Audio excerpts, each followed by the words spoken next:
Yeah, you know what KD, the laughing stock, niggas got that voice. In this crazy world, we gotta make a choice. They say our logic's swishy, but we're making noise. From the top of the charts, here the people rejoice.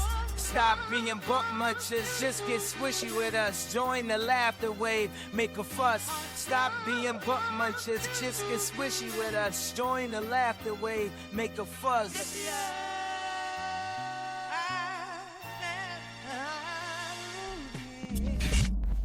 Well, would you look at that?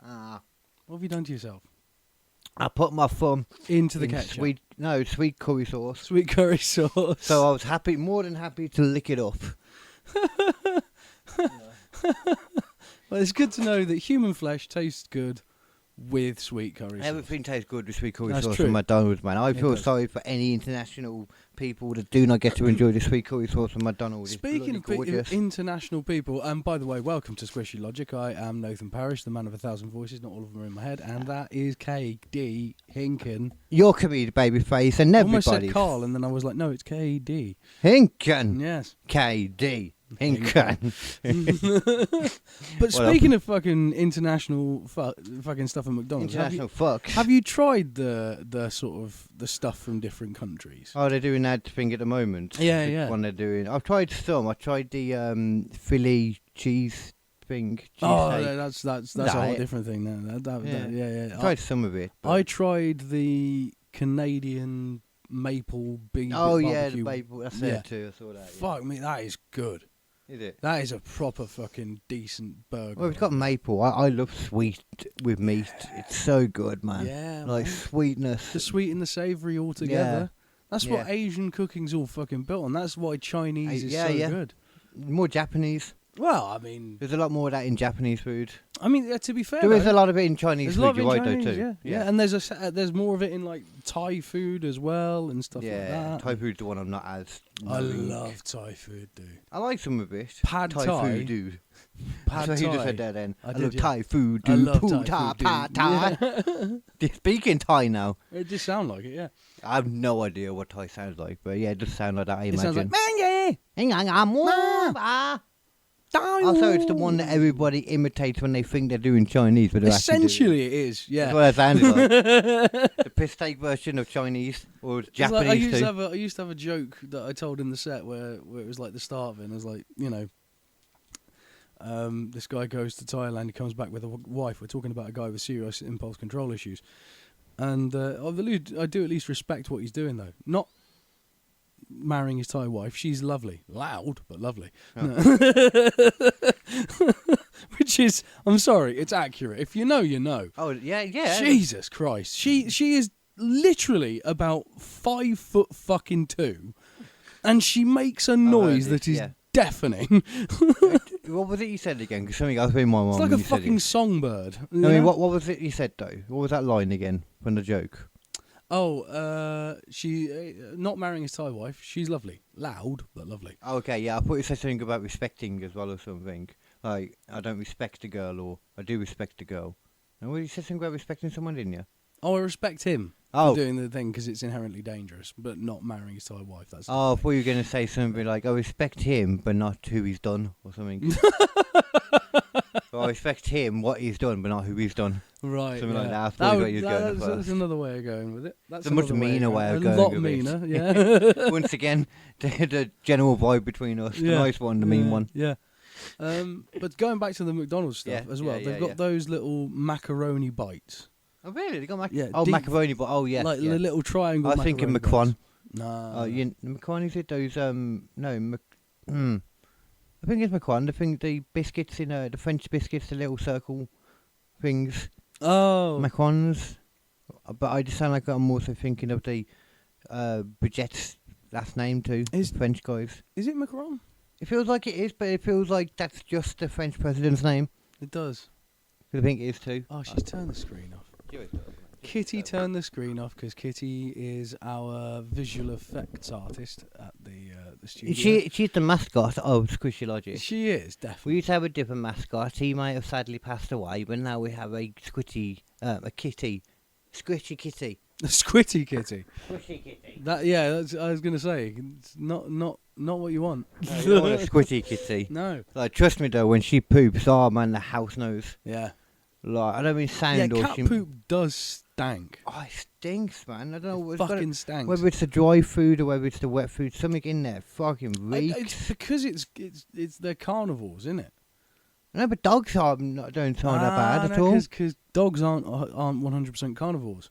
They're omnivores. They'll eat vegetables a little bit. They'll eat. No, they're omnivores. Cats aren't. They are. Well, she is. Well, all of her food has got like carrots and stuff in it. Yeah. Her food has veg in it. Believe it or not, they do that to make us like the food more, so that we're more likely to buy it. 100%. I don't think that's Cats true. do not get their protein or their carbohydrates or things from vegetables. They are almost exclusively meat eaters. Maybe that's why they stink then. Yeah, Because so it's not because necessarily going through a digestive system is a load of stuff that a digestive system just can't deal with. It's like me with exactly. fucking, That's what I'm saying. with So lactose. I think there are vegetables in the food. It's just she doesn't need them. Oh, 100% there are. But again, it's like the reason why they do that is because on like a Caesar advert or whatever it is, it's like, look at how beautiful they it don't is. need it. It's not in their thingy at all. No. Yeah, okay, I understand It's that. just because it looks you were more saying, appealing to us, and we're like, oh, I'll buy it for them because yeah, that looks nice. when to you me. said that, I thought you meant as in like they were lying in the sense that they weren't putting it in. Oh no, they definitely are. Okay, yeah, that makes a lot more definitely sense. They So I definitely was like, no, they have to put it in. yeah, because if they're otherwise saying that's this. false advertising. Exactly, yeah. Yeah. So I was thinking, but they don't need to put it in at all. It doesn't actually Yeah. help them at all. It's like kind of like for some reason cat food, ironically, makes you think of Prime. Then, like in the idea that it's not about what it puts in you. It's just about being like, yeah, there's no added sugar. Yeah. There's no this, no that. Don't worry. Yeah. What is that? Oh, Look nothing. at all the things that absolutely we nothing. are telling you it doesn't have, because that's Yeah. what's important. That's important. You know what I'm saying? Like, that's exactly how it feels. It's a bit scary, yeah. If you're sort of telling me what your product doesn't have instead of what it does, I tend to get a little bit suspicious. Well, no, but a lot of the time, though, especially like when it comes to healthy stuff, the reason for that is not because there's bad stuff in it, though. It's just because there is nothing in it whatsoever. Like that Prime, with the like naphtha in there, Oh. which is that's the thing. It's not a bad thing because that, like Prime, then from the sounds of it, you could just drink all day. Like Prime, you can just drink all day and it won't affect you. It won't harm you. Mm. No, it's got fuck all in it. Isn't it got shitloads of caffeine? No. None but did the it? energy drink version. There was an energy drink version as there well. was, yeah. And what about the normal Prime hydration one? Yeah, but I mean this peach iced tea from Lidl, right? Hmm. So for a 250 milliliter serving, less than 1% of your daily amount of calories, 0% of fat, 0% of which is saturates, less than 1% carbohydrates, less than 1% of which is sugars, fiber 0, protein 0, salt around about 3% of your daily intake. The problem There is is basically nothing in this but water. the problem is though is there anything else in there too? Like for example, do they have 98% of your arsenic intake, It could do, or 2,000% of it's probably more of an issue? probably, yeah. Yeah, that's probably more of an issue. Yeah, there's actually. more of an issue. But Do you have a lighter, by the way? Because I'm sat here just Oh, yeah, I'm about to light completely like funny enough, I'm doing the same. a man with his dick in his hand. Well, that's cool. I mean, a man with his dick in his hand sat next to another guy, whether that other guy has got his dick in his hand as well, would signify something about the man with the dick in his hand. Mm. If both are sitting there with It dicks in... signifies something about both of them. Well, it depends if the one's knowingly. I was about to say, the other one one, with his the dick other in his one, hand. the other one is varied on a few different things. It's a slightly different thing because the guy who with his dick in his hand, he is Just got his dick in his hand. Yeah, he's deciding the Yeah, situation. he is the one that's in the room with a dude. It's down to with dick the in his other hand. dude to decide what he does in reaction to this situation. That was pretty much essentially what I was getting at, yeah. yeah. Because there's different variables for him. First of all, does he know that the other guy's got his So dick in many his different hand? variables for that dude. Exactly. Yeah. Is he having a mental snap? Yeah. Well, I suppose you could say that for the other one Because the too. dude with his hand just on his dick, like he knows exactly what he wants from this situation, or at least you'd hope. Well, you'd suggest. I mean, at the very least, He's more likely to have. he's an aware understanding of the situation he's in. Exactly.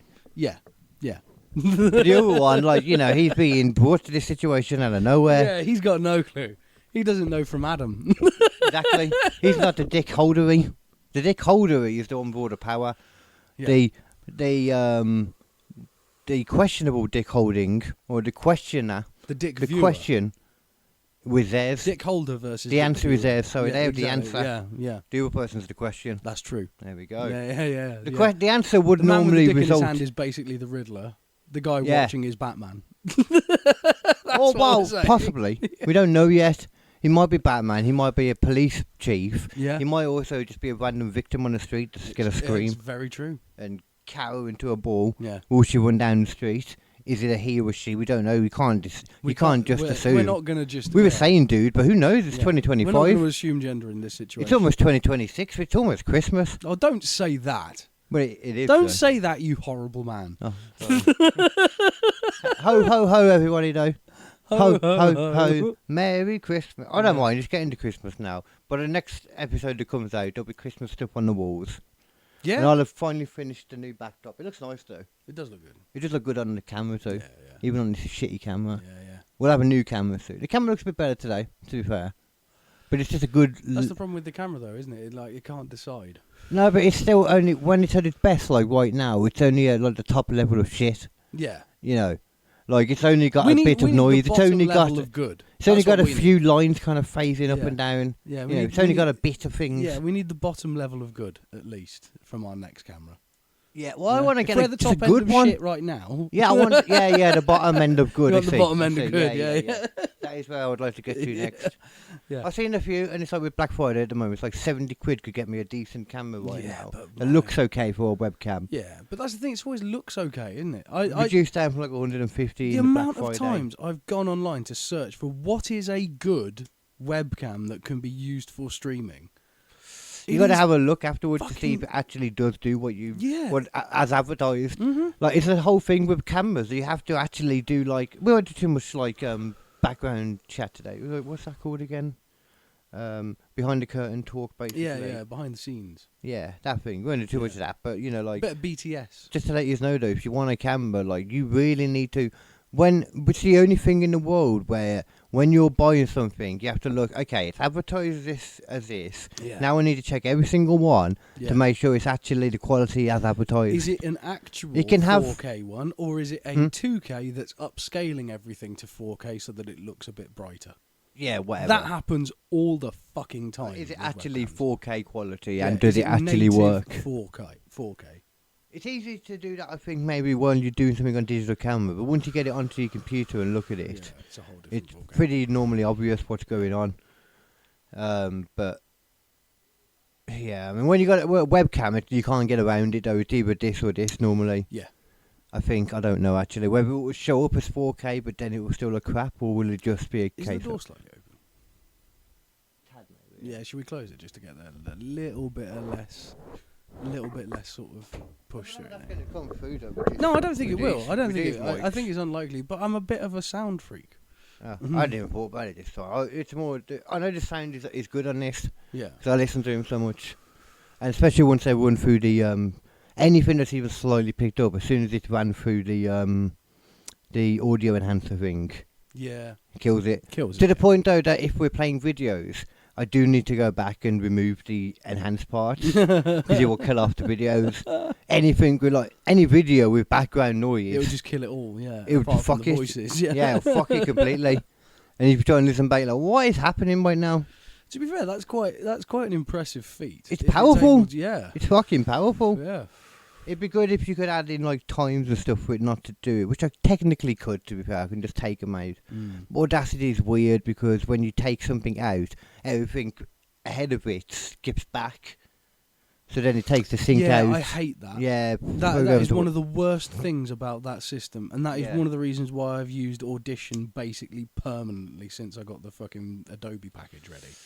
Because Yeah. it doesn't do that, and it is lovely to just go click, click, delete, and it just fucking stays there. It makes sense because I use Premiere a lot of the time when I'm not actually, because a lot of the time it's just moving the audio stuff around rather than doing anything to it. Yeah. So I just do it in Premiere for the same reason. You can just move it around then. What you can But- do though, actually, okay. if you really do, and it's This not bit, last necessary- bit, and then we'll finish Yeah. with the background It's talk. not necessary on a podcast, for example, but if you're doing like a film or a short or something like that, something where you want to get really crisp audio, you can actually import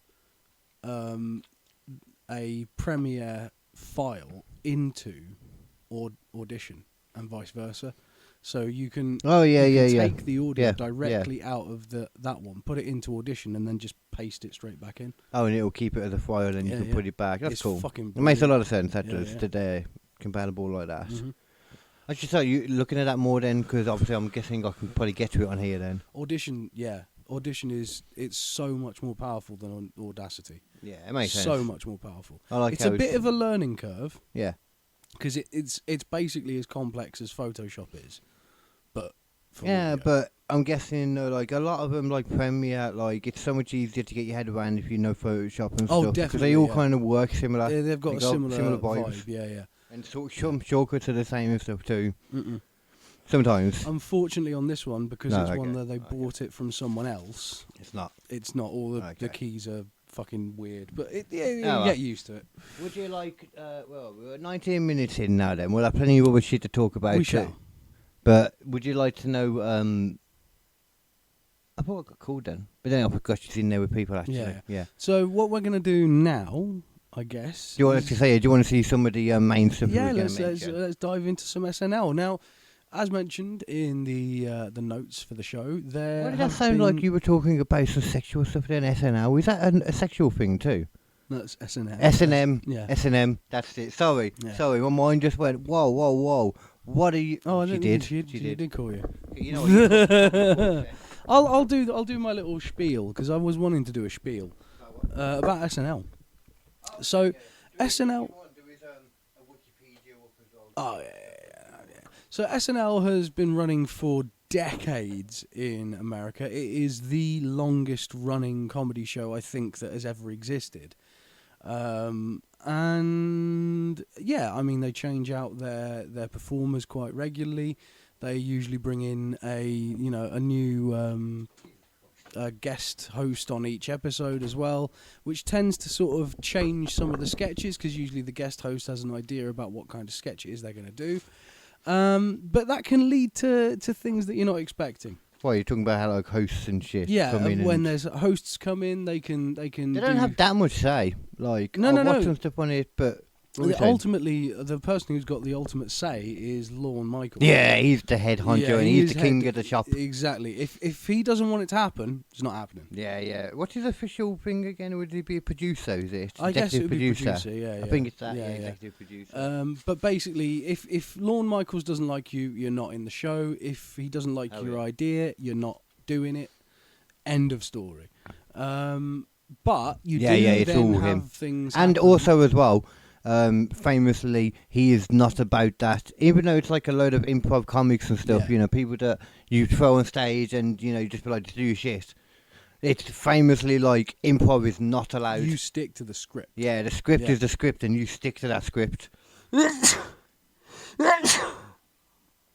To the point where, Ow. like, people who would famously, like, they were in the staff that would break out all the time. Like Yeah. Jimmy Fallon was known for constantly breaking character he and would corpsing. always corpse. Yeah. That dude, like, Which is a weird phrase. It's laughing. I don't get Yeah, corpsing. yeah, It's so weird. Yeah, it's a weird one, isn't it? It makes no sense to me. Yeah. Like, I read it. Other sayings, I think it's an get old it. school like theatre thing, you know. Yeah, it's got to like, come from somewhere. It's got to be. There's got to be some weird thing to Like it. but not wishing people I don't good know what luck it on is. a night, and you have to say break a leg or something instead, you know. yeah, there was. Yeah, was And calling everyone love. superstition. What? I was listening to fucking. Calling everyone love. Yeah, I was Oh, listening. that's not superstition. That's That- just somebody that- being no, a bit too that's a bit too familiar. no, that's 100% something that happens in like the theatre world. Really? Yeah, and I was Oh. listening to Brian Blessed's autobiography recently. I just finished it, Hmm. and he just constantly uses love, Oh. like in just regular conversations, like, "Oh, listen to me, love. No love," and things like that. It's like What's that for? Because I think Lord Michaels has a similar background with some of that stuff. Oh no, this is an English thing. This is old school like English theatre. Right, you know, where they used to refer to people as Love and Ducky and things like that. But Lorne Michaels apparently sounds quite a lot like this. He's a very strange guy. I have heard, like that. He's a very strange dude. Yeah. He's a Canadian and American television and film producer, comedian, screenwriter, and director. Comedian, really? Well, I mean, we don't. It's what he was. There's so many that started. I mean, he was born in 1944. He's probably stood on a stage at one point. We could get into all this, but it's pointless. The main thing you need to know about him for the last 50 odd years, I think SNL's had its 50th reunion. He just had a birthday as well. There you go, Lauren. Cool. I hope you had a good birthday. I don't actually care whether he had a good one or not. I want to be on SNL. Don't you fuck up my. Oh really? Yeah. Okay, I don't actually want to be on SNL. I don't really. No, it care. sounds like I've listened to so many comedians talk about it. I know, and I get the idea of it. It seems cool. There's certain bits of it that I love. Like if on YouTube I'll watch the more cowbell sketch. You know. You mean the certain sketches? Yeah, there's certain sketches. Yeah, there's a things bunch that that are like iconic that are really funny. It's not as big over here because we don't get it on the telly and stuff. Have you ever seen that sketch? I don't think I've ever seen it on the You telly. know that song which is I just died in your arms tonight. Yeah, I don't know what it is, but I know exactly what you mean. There's that song, but like there's a bit where someone's playing like a character who's like doing a speech, and at the right moment the band's supposed to kick in with I just died in your arms tonight. Right, okay. But because of the way the speech is set up, he just keeps on coming to points where the band think that they're playing, and it's Will Ferrell, I think, in the band or whatever, and it's just like the amount of times it just starts with that opening thing. It was just I just sorry. I thought with it being Will Ferrell, I can guarantee you all of those kind of bits. It's very much like when you in England when you go and watch a pantomime. Yeah. You go and watch a pantomime and you'll say like you go a week before somebody else. You watch something and they'll screw up or something. Yeah. But then in the one that somebody goes to a week later, they'll do the exact same thing. Yeah. Because they start writing mistakes into the script. Yeah. This is just like that. Because there ain't no way that would have not come up. As long as the host was there to rehearse, that would have come up in rehearsals. Yeah. And they left it in on purpose. Like they knew this would. I think that was the point of the sketch. Yeah. As well. Yeah. I will see. Okay. But in general, we'll do that kind of thing. It does seem like something where they've had a fucking band in at some point that just didn't quite get it right. For the actual house band. Yeah. I was going to say because I've got many stories about other bands that came in that didn't get things right. Yeah. I've got a bunch of stories about there's people bands, that came in and didn't get things hosts. right. I mean, we already saw There's Martin the staff Lawrence on our themselves. last episode. That was what sort of. I don't think we actually did that on the episode though. Didn't we? No, I don't think so because we watched it for a while. We watched it anyway. We watched I've got it on the playlist to Martin show. Lawrence, so we were like, we got that interesting. in there too. So that's definitely what sort of. Yeah, that was off the podcast that we did. That we talked about that. We'll mention that. Ultimately, it is live. Exactly. That's the thing. That's it's like no Saturday matter what Night you try Live. and do, things are gonna go wrong. Well, but there has been certain times as well when, because of the people that were the hosts, they actually were forced to put on a 5-second time delay. Yeah. So I got a few of them for you, and it won't surprise you the names when they come to them. Also, again, actually going back to any more you want to say Brian about it Blessed's first? Autobiography. It's not what I expected, but okay. Yeah. He was talking about one of the first shows he did was a show called Z Cars. I've heard of that. And it's a police car show, basically. Yeah. And they'd go around and, enforce the law and shit. And they'd have certain sections that were pre-shot. Wow, it sounds like they were more police than the actual police nowadays. Exactly. But they had the sort of outside shots and stuff pre-shot, and then they'd lay those in between the live shots. And the live stuff would go out live as a performance, and, things happen. And at one point, there's a bit where Brian Blessed's describing it. He's like, I was supposed to be playing Fancy Smith. And that's the name of his character. And he's supposed to be the tough guy, by the way. Fancy Smith was supposed to be the tough guy. Anyway, he's like, and we're in the car, and we are doing our scene. And at the very end of the scene, the man is supposed to stay in the car, and then it changes over to the pre-shot footage. But Right. at the end of his line, the old man starts to get out of the car. Bear in mind, at this point in the story, we're supposed to be going 70 miles per hour down a motorway. So, like, he has to go, no, Yeah, don't, yeah. no, in the middle of a live fucking thing. And the guy's such an idiot. He just doesn't realise. He still gets out and even turns around to go, like, good night, officers, at 70 miles a fucking hour. Oh, so he still thinks it's part of the script then. He's just forgot what he's fucking doing. What he's supposed to be I doing. thought he was just like, because he thought the pre-tape was already up, he did it too early. But no, he just fully lost what he was doing then. He was fucking doing. Yeah, that shit will happen a lot on live TV. Yeah. I mean, but you know what though, funny enough, a lot of the stories from this, none of them are really, that's not what a lot of the issues that come up with SNL a lot, because they rehearse them so much. Yeah. Like talking about, like, you know, like, because we've listened to so many comedians talk on podcasts and stuff, you know, as comics. It's one thing you do when you decide to be a comic, you listen to like everything. Yeah. Which is a great thing you can do nowadays compared to back in the day, you know. So much harder to get your hands on anything, especially people talking about behind the scenes shit. Yeah. But nowadays, everywhere. Literally. Yeah. You find more of it than the actual content. 100%. It's more interesting a lot of the time. Yeah. And this especially, I find the behind the scenes of SNL probably more interesting than SNL itself. Yeah. And apparently, it's like you are worked to the bone, like you are work dogged. It's essentially over and over, there's and people only- steal shit off other people all the time. Oh, totally. There's a proper like mindset there of people have got food themselves constantly, Yeah. so people will steal. You got to Other keep people's them idea. secret. You can't release it until you're ready to say it to the person who might put it on. Yeah, So that yeah. then they know it came from you. You Yeah. can't let anyone know beforehand. Like that's got to be a tough working environment. Oh, there's going to be a whole Me Too thing eventually about him. When he dies, there's going to be a whole Me Too thing about him. Probably. You know, I would not be surprised at all. He slipped through the radar, but he's got all these funny people.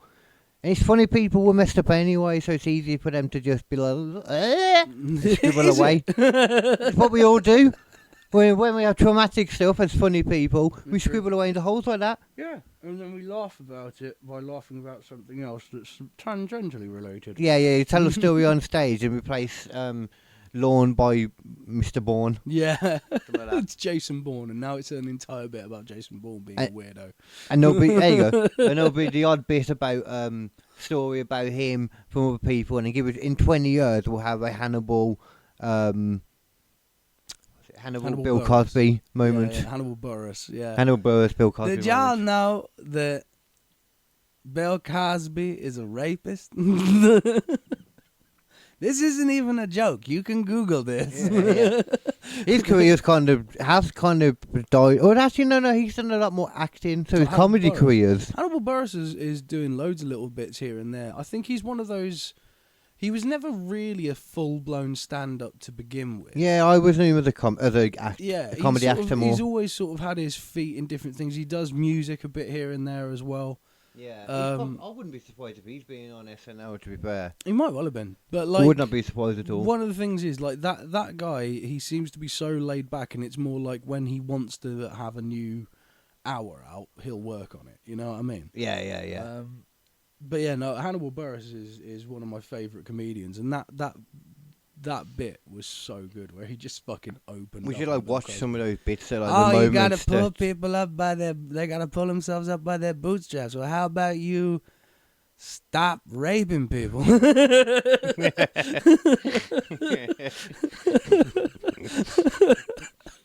We up on like watch longer moments where people got, you know, like that fuck Got people. called out. Yeah, oh, yeah. that'd be brilliant. Yeah. Alright then, so let's go on to actually a little bit more about SNL anyway. Sorry. Canonically Uh, lighter again. Yeah, go ahead.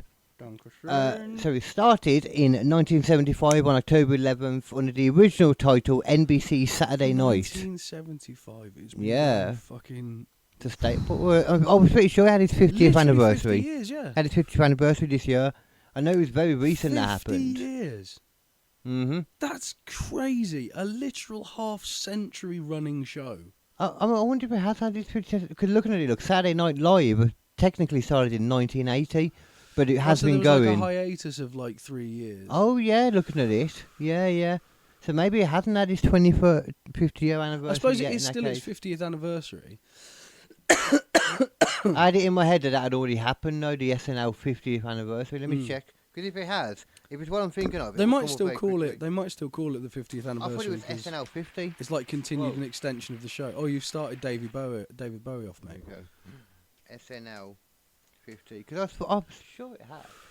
Yeah, SNL 50. Yeah, so they've counted it from 75. Yeah, they had to have done. Because, Fair like, enough. why wouldn't you really? Yeah, back then, like, you'd have Yeah, one but show every 7 months. Yeah, a 3-year cutout in the middle of that isn't that? You know? Yeah, exactly, yeah. Yeah. So, yeah, then obviously it went on and it's had... We'll get into some of the stuff because it's going to cover all that time anyway then in that case. Because over that time, it had a bunch of different people as... what would you call them? The castmates. Yeah, they So, have different cast who the castmates- rotate it in and out every Yeah. few seasons. They were the people that would be like, you know, there all the time, but they were also the people that are cut through behind the scenes, having Yeah. to come up with scenes. They're all basically being like run raggedly, coming up with scenes. For every scene you see, there's like 4 on a cutting room drawer from that week. Yeah. Like it's And dogged. sometimes it go right up to the minute where you think they're going to do it, and then they're like, no, we've got a different one we're going to do. Yeah, it's proper like cutthroat kind of shit, Yeah. man. So much of listening to how the the inner workings of SNL, how much of that, like listening to it, it sounds like the inner workings in wrestling, Yeah. especially with the live aspect of it. I mean, you can understand why a lot of these people end up having sort of good careers afterwards, because not only do they have SNL as like a staging point, they've also been working in one of the most stressful fucking work in the entertainment industry. And it's known for that too. So Yeah. if you know, like successfully worked at SNL for a while, Yeah. it's known in the industry that's like, wow, fair play, you worked hard. I think there's only You've one other thing fed that's booth. actually just as difficult as this, and that would be trying to be a writer for a soap. Like EastEnders or something. Because it's like, what haven't we done? What's happened to this character? My God, we've got to come up with something new. There's got to be a new thing every fucking time. I don't know though, because then the writers don't act. You know what I mean? That's true. The writers are acting in this That as is well. true, yeah, that There's is both true. aspects. Yeah. But you There got are also first half there of the is week also a right. writing staff as well as the performers as well, though. There are writers who write specifically for SNL, and then they never used to back in the day. They would only have Yeah. the people. They have a like- writer's room where they sort of have, you know, you come up with the idea, then you work with other writers to try and get the idea as good as possible, and then they push that out the door. but normally the other writers are the other people though. Not always. Oh, Not they always. actually have some people. They do now. have a writing staff, I believe. Yeah, Are you sure about that? Are you 100% sure about that? I think so. Yeah, Because everything I've listened to, I mean, it wouldn't surprise 'cause me. I think Bob Odenkirk was a writer for SNL for a bit. He was an actor thing as well, though. Yeah, but I don't think he was a writer all the time he was performing. Then again, actually, though, saying that, I think Conan might have been the same thing at one Yeah, point. because Conan never actually was on it, but He was never on it. Yeah, you're right, actually. Because he was a writer for that and Yeah, for The Simpsons. You're right. Because I just thought about that. Yeah, Yeah. Conan was. So that could have been for a while then, because he was a while ago. I mean, I assume yeah, you it's must. like, You must be right. I You assume must it's that they're there to basically punch shit up. be. Yeah. You know, Of it's like, course. oh, I've got this idea. Yeah. It's got this. But I need something. Yeah, okay, I got this and this. And They're this. also going to be the first people that go, because if you're just a writer, In fact, I don't know. well, it depends how good of a writer you are. That's Though. it, because I think If you're a some good of it- writer, Yeah, if you're like- a really good writer and you Yeah. can punch shit up really well. Yeah. Yeah, you're going to be around for a while. That's probably it, actually. You're only kept around as just a writer if you're a good writer. Yeah. But I mean, Oh, there Conan you go. probably. List of Saturday Night Live writers. Oh, Written by. banging. There we go. Where? Down just Oh, under. yeah. I see. Okay. So showrunner credits. Oh, Obviously, there's going to be a lot. Look, every Oh, season, writing 51 supervisors, seasons. yeah, Oh, yeah. of course, yeah. Doing 50. Wow, they've actually done that though. Like, they must have like caught up in between them. They They're must have done. actually on. Yeah. So that's what SNL 50 meant then. Yeah. It meant. The But of 50th. course, in their head though, they're probably just saying about a season a year still. Yeah. Probably how they say it now. Yeah. Yeah, that's interesting though. Okay, should we have a look at an old one? Let's have a look at the first season. If there's any names that we know. So there's Ann Beats, Chevy Chase, Tom Davis, Al Franken, Lorne Michaels, Marilyn Suzanne Miller, Michael O'Donoghue, Herb Sargent, Tom Schiller, Rosie Schuster, and Alan Zweibel. Okay, I mean, yeah, not all of those names are going to be names that we know, No. and not all of them are probably names known full stop. Like Yeah. that. Yeah, I don't think that they're all actors in it. No. This is the thing. I don't think it's a large writing staff. I think it's mostly just like the actors and then like another group alongside. Oh, here we are. So Dan Aykroyd. Wait, what the hell? Season 1 and this is season 2. Yeah. Oh, okay. You got a lot bigger straight away. Bill Murray. Obviously. Oh, you can see some of the names. Oh, okay. Look, episodes. Marilyn Suzanne Miller's still involved. This makes sense now. Look, Alan Zweibel's still involved. I think it is more writing staff that don't act from the look of it. It looks like it, yeah. What are I saying? I know somebody's here. Yeah. But anyway, it doesn't matter though. But there we go. Yeah. So there is a writing staff. Yeah, there is definitely a writing staff. 100%. But yeah, again, even then, they still have to be pretty fucking cutthroat. Yeah. Oh, 100. Yeah. Yeah.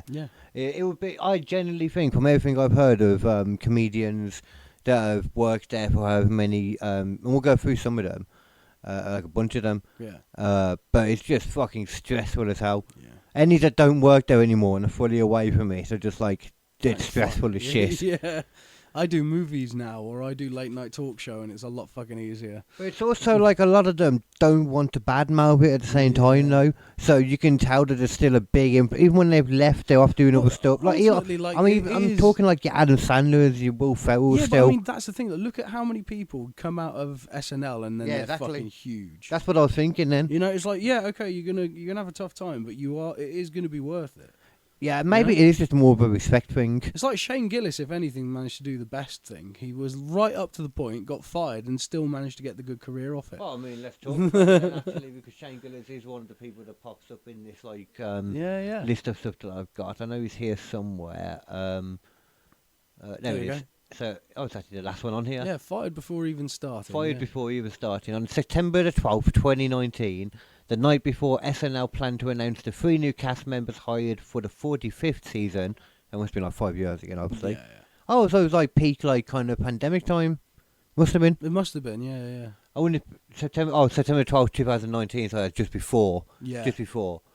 A freelance comedy reporter, Seth Simons, posted clips since we moved from YouTube of an episode of Matt and Shane's secret podcast from 2018, which still is being made by now, in which Gillis made racist and mocking remarks about Chinese people. A video of the podcast basically goes on to say that he referred to it as good racism, etc., and he went on to use the specific phrase Jew, CHINK.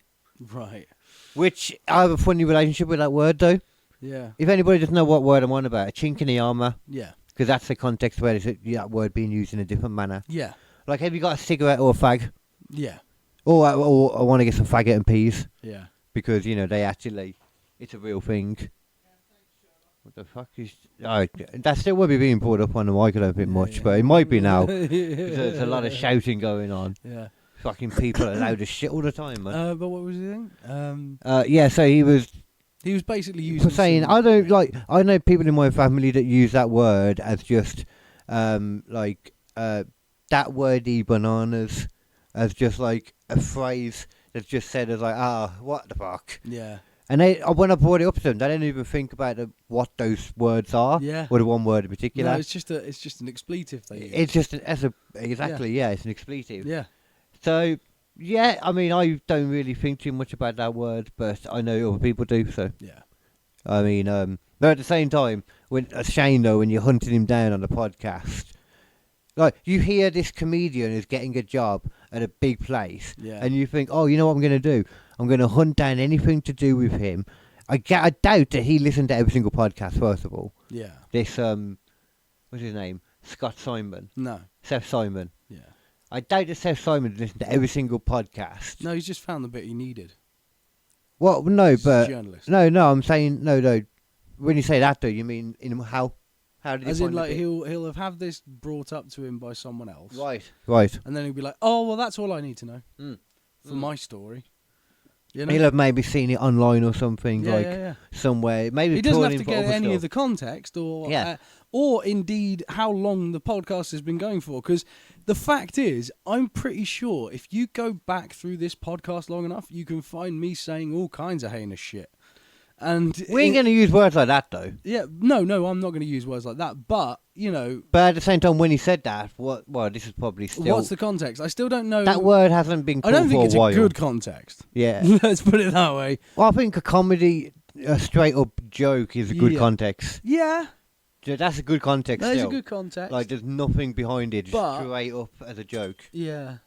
But at the same time, it's like one of those ones where it's like, maybe just don't say it. Yeah, that's the same thing. Yeah, if it's, you know. If And it's I that don't big think you of a can deal, even use why- these a different time thing. It's there's like, Yeah. then again, I don't know how old this is. 2019.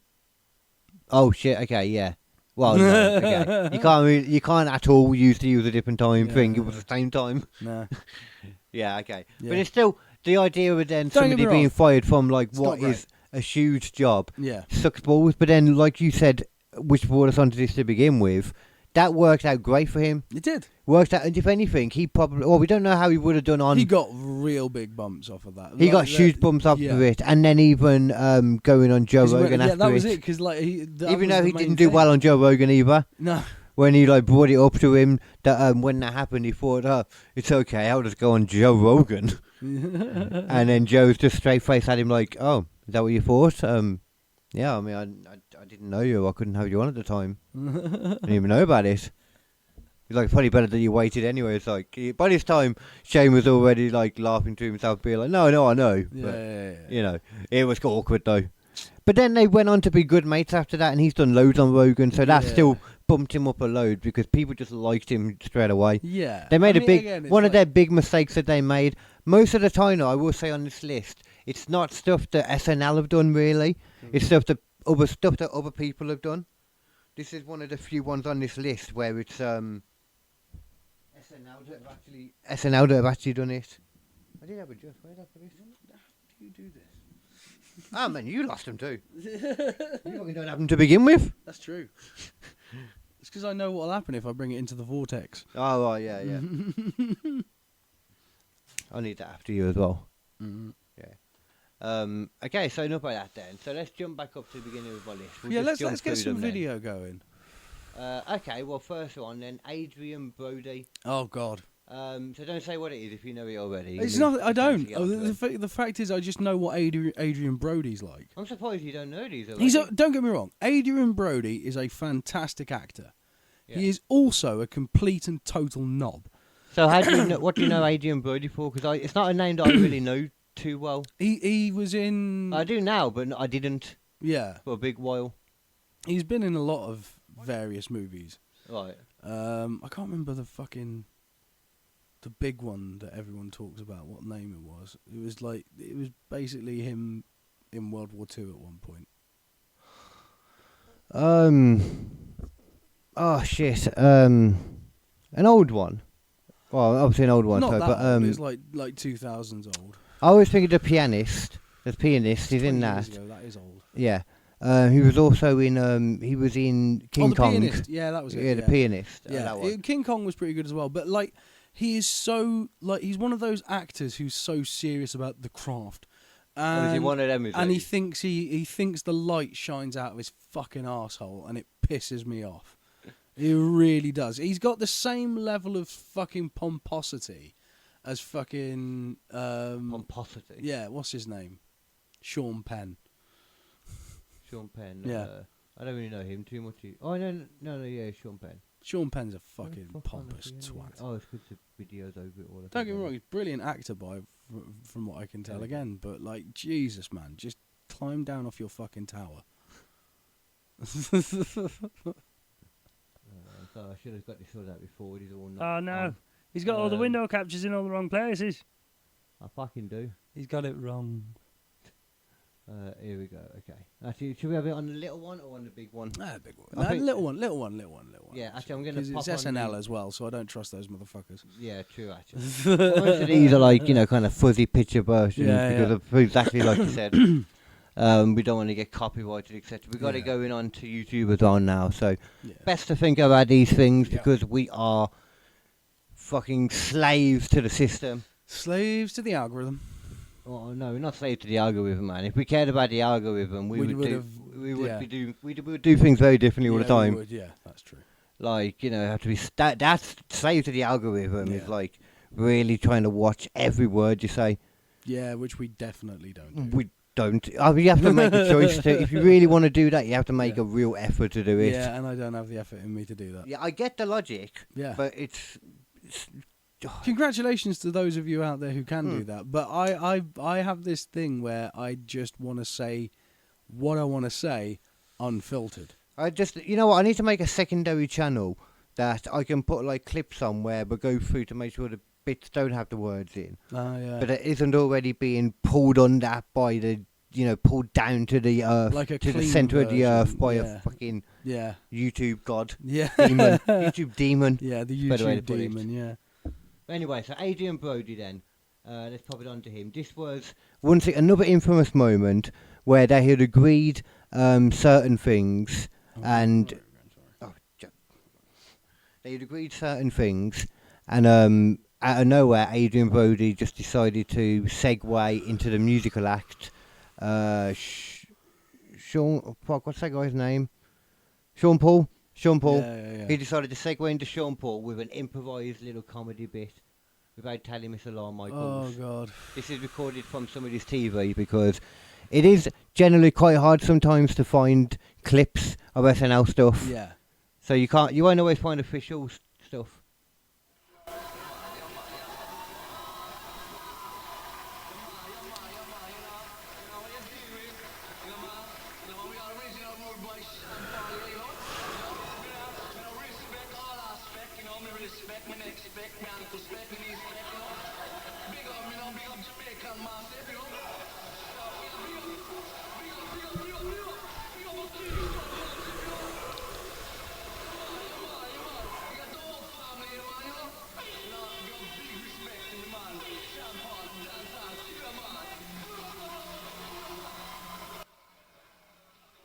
Fucking hell.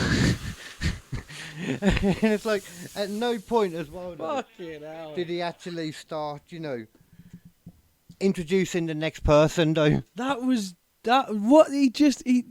had no idea that Sean Paul was about to play there. I was gonna say, yeah, at no point did he start introing the He person. never said Sean Paul, and he just shouted Yeah. Kingston Massive, Jamaica Yeah, Massive. yeah. Just and then noises started happening Yeah. because they were probably hurry the fuck up, what are you doing? Yeah. None of that was supposed to happen. He wasn't supposed to pop up in that Fucking get wig. up Yeah. in any of that. It's probably just supposed to be him. I don't know what it was supposed to be. Jesus Christ, mate. That was almost Peter Andre bad. It did make me think of Peter It's Andre. got a Peter Andre vibe. But at least Peter Andre was told by people to do that. Adrian Brody decided. Yeah, there was a whole script. Again, we come back to the difference yeah. here. Adrian Brody is the guy with his dick in the hand. We are all Yeah. the people who have to deal with that. That is the huge difference here, yeah. Peter Andre did not walk into the room with his dick in his hand. Peter Andre walked into a room surrounded by other men who basically told him to put his dick in his hand. He walked into men with dicks in their hands, explaining to him why he's got why he to had to put his dick in his hand. And what are you going to do in that situation? Not take your dick out? Exactly. Motherfucker. Adrian You're going to be Brody's the only the guy man. without his dick out. That makes you the weird guy. Well, yeah, you're brought into it. You're paid to put your dick in your hand at that point. Yeah. But just deciding to put your dick in your hand for no reason. That's a different thing. That's a completely different thing. That's going to be one of my new phrases. It's like he decided to put his dick in his hand. And then my phrase after that will be, and his name was Louis C.K. Fair play. Louis C.K. did nothing wrong. Well, Charles Grodin. Depends I who don't you know ask. who that is, first of all. yeah. So just threw him in at the top. Host in 1977, reportedly missed rehearsals and ad-libbed most of his dialogue during the live show. Stepping over the lines of cast members and appearing unprepared, which led to his banishment. Banished from Adrian SNL. Brody was actually banned as well, I meant to say. Good. He was one of the ones that was actually banned. Adrian Brody should just be banned in general. I don't know if it was fully announced, but he's been nowhere near it again since. I don't like Adrian Brody. I can tell. This was during the time he was probably biggest. Yeah, probably. Because I- this would have been right after he was doing King Kong. Pianist and stuff. And King Kong around this Yeah, time too. yeah, and it's like It's probably big his shit. biggest commercial film was King Yeah, Kong, yeah. where he was the head guy as well. It's a good film. It's a good film an hour in. It's a better game, weirdly. Yeah, It's one of the few games that's actually better, or as good, if not better, than the movie. Yeah. There's only one other game I can think of off the top of my head, and that's Wolverine, whatever it was. Origins. Origins, yeah. Yeah. Do you know who Frank Zappa is? I do know who Frank Zappa is. Please tell me. Frank Zappa is a musician from the 1970s who was into psychedelics. Okay. Well, he lazily read from cue cards in 1978 during sketches and even told the audience he wasn't really trying. Which would piss you off. Hey guys, I don't really give a shit. Pretty much. That pretty much got him a ban as well. That would. Robert Blake, I know that name, but it was 1982, so it didn't matter enough for me to really check, to be honest. Yeah. That was my logic on it. Milton Berle. I know that name. Yeah, Milton Berle. Yeah. I tried to find stuff of him, but I couldn't find any of it. What was Milton Berle the guy? Oh, this episode, I mean, I tried to find it. it. His Uncle Milty.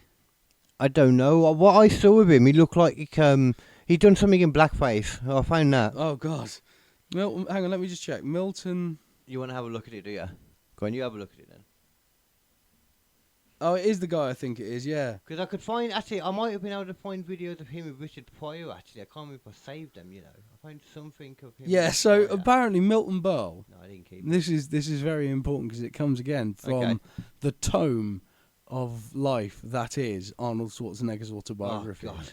Okay. So much comes from Yeah. there, and you know, the thing though, man, it's all wisdom, it's pure wisdom. pure wisdom. I gotta Like, say, For example, we're going to be wounded when he's on the Epstein files. Yeah, well, he- you are specifically. He talks about the fact that Milton Berle supposedly had one of the biggest dicks in Hollywood. Oh, damn. Okay. Like a legendarily enormous schwanz, right? Right.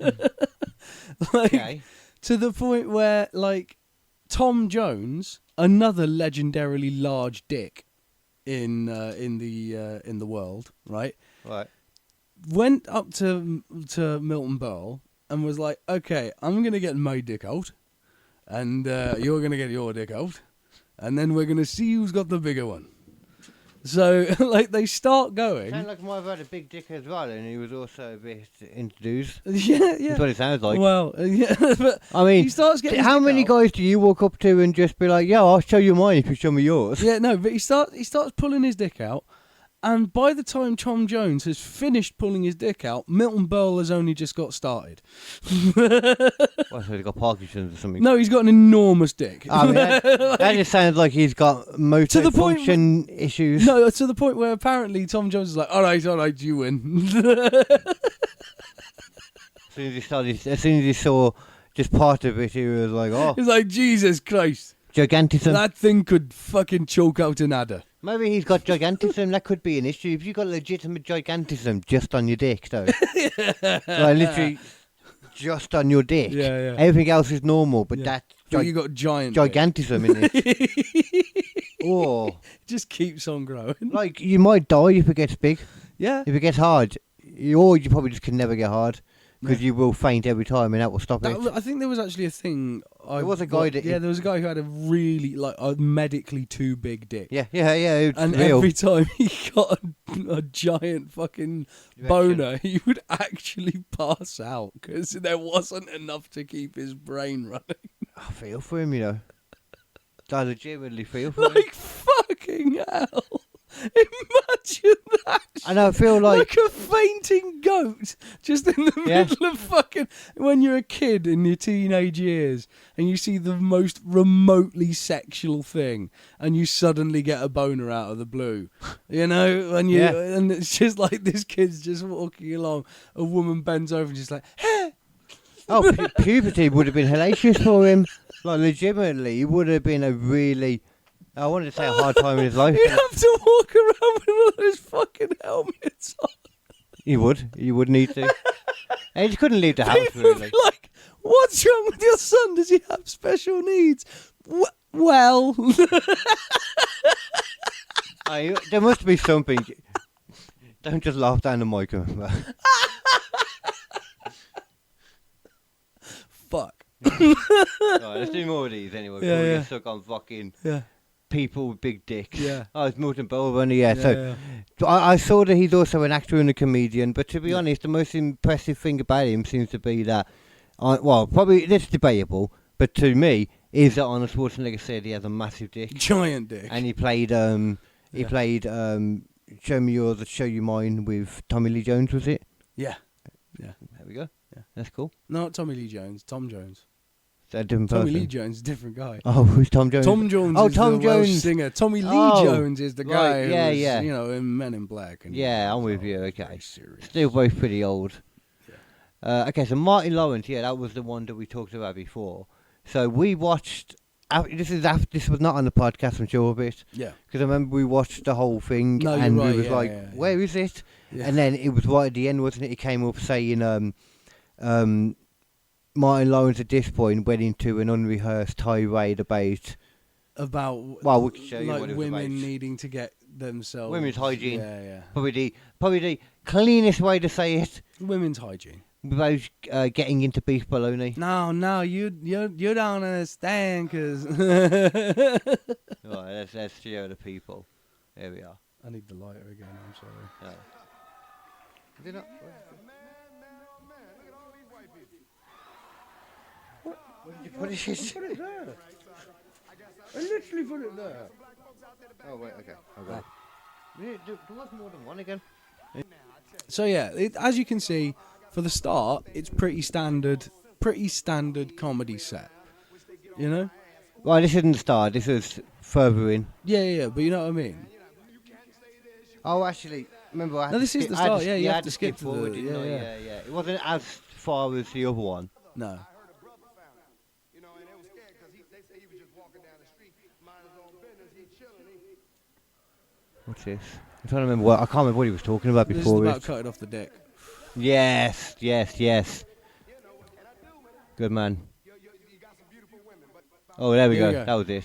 Here we go. So this is the bit Yeah, where so people like you suddenly have a said, problem with it. Now this. Beforehand, he was talking about the guy who got his dick cut off by his Yeah. girlfriend, He's etc. like, And then "This some is guy the thing fighting that it down can the happen road. Now, man, that's Man, too much. I remember hearing about that story. I heard about it in later years, not at the time, because we were 1994. I was we've done 3. a podcast on it at some point, I don't think so. haven't we? We We've definitely talked about it. We definitely talked about it, yeah. Yeah. I don't know the full details about it. Right. I just know some of the stuff that the guy went on to become like a full-on porn star and stuff. Yeah, because he had the Franken dick. Yeah, man. Straight up. You've been separated from your dick from that point where, because I didn't know that she went down the road with it in a car, you know. He woke up without a dick. Yeah. And she was in the car driving down the road with it like, "Wah!" Yeah. Like Leanne, our mutual comedian mate who runs around on stage with a dick. A giant dildo. I've flopped that dildo around loads, I have. Every time she's there with it, I'm like, I need to flop that big about. I mean, why the fuck wouldn't you? how could you not, yeah? Yeah. People It's a don't want big to touch it floppy for that dildo. reason. It's like, what's wrong with you? Wash your hands if you're that fucking upset about it. Jesus. It's like, yeah, is that the reason why? Is because Yeah. because it's a dildo and you've already just been used, or just because it's a dildo? I don't know. If it's just because it's a dildo, then latex isn't inherently dangerous.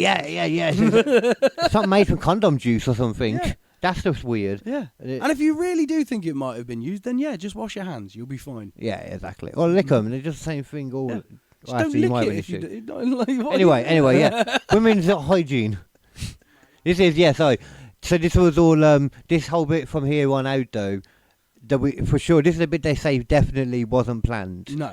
From here on out. Yeah. What, the next little bit he gets to? But I'm meeting a lot of women out there, and you got some beautiful women, but you got something out there that I gotta say something. Some of you are not washing your ass properly. He's not wrong, though. Yeah. Don't get me wrong, not all. Some of you. You know what I'm saying? I'm sorry, cause listen.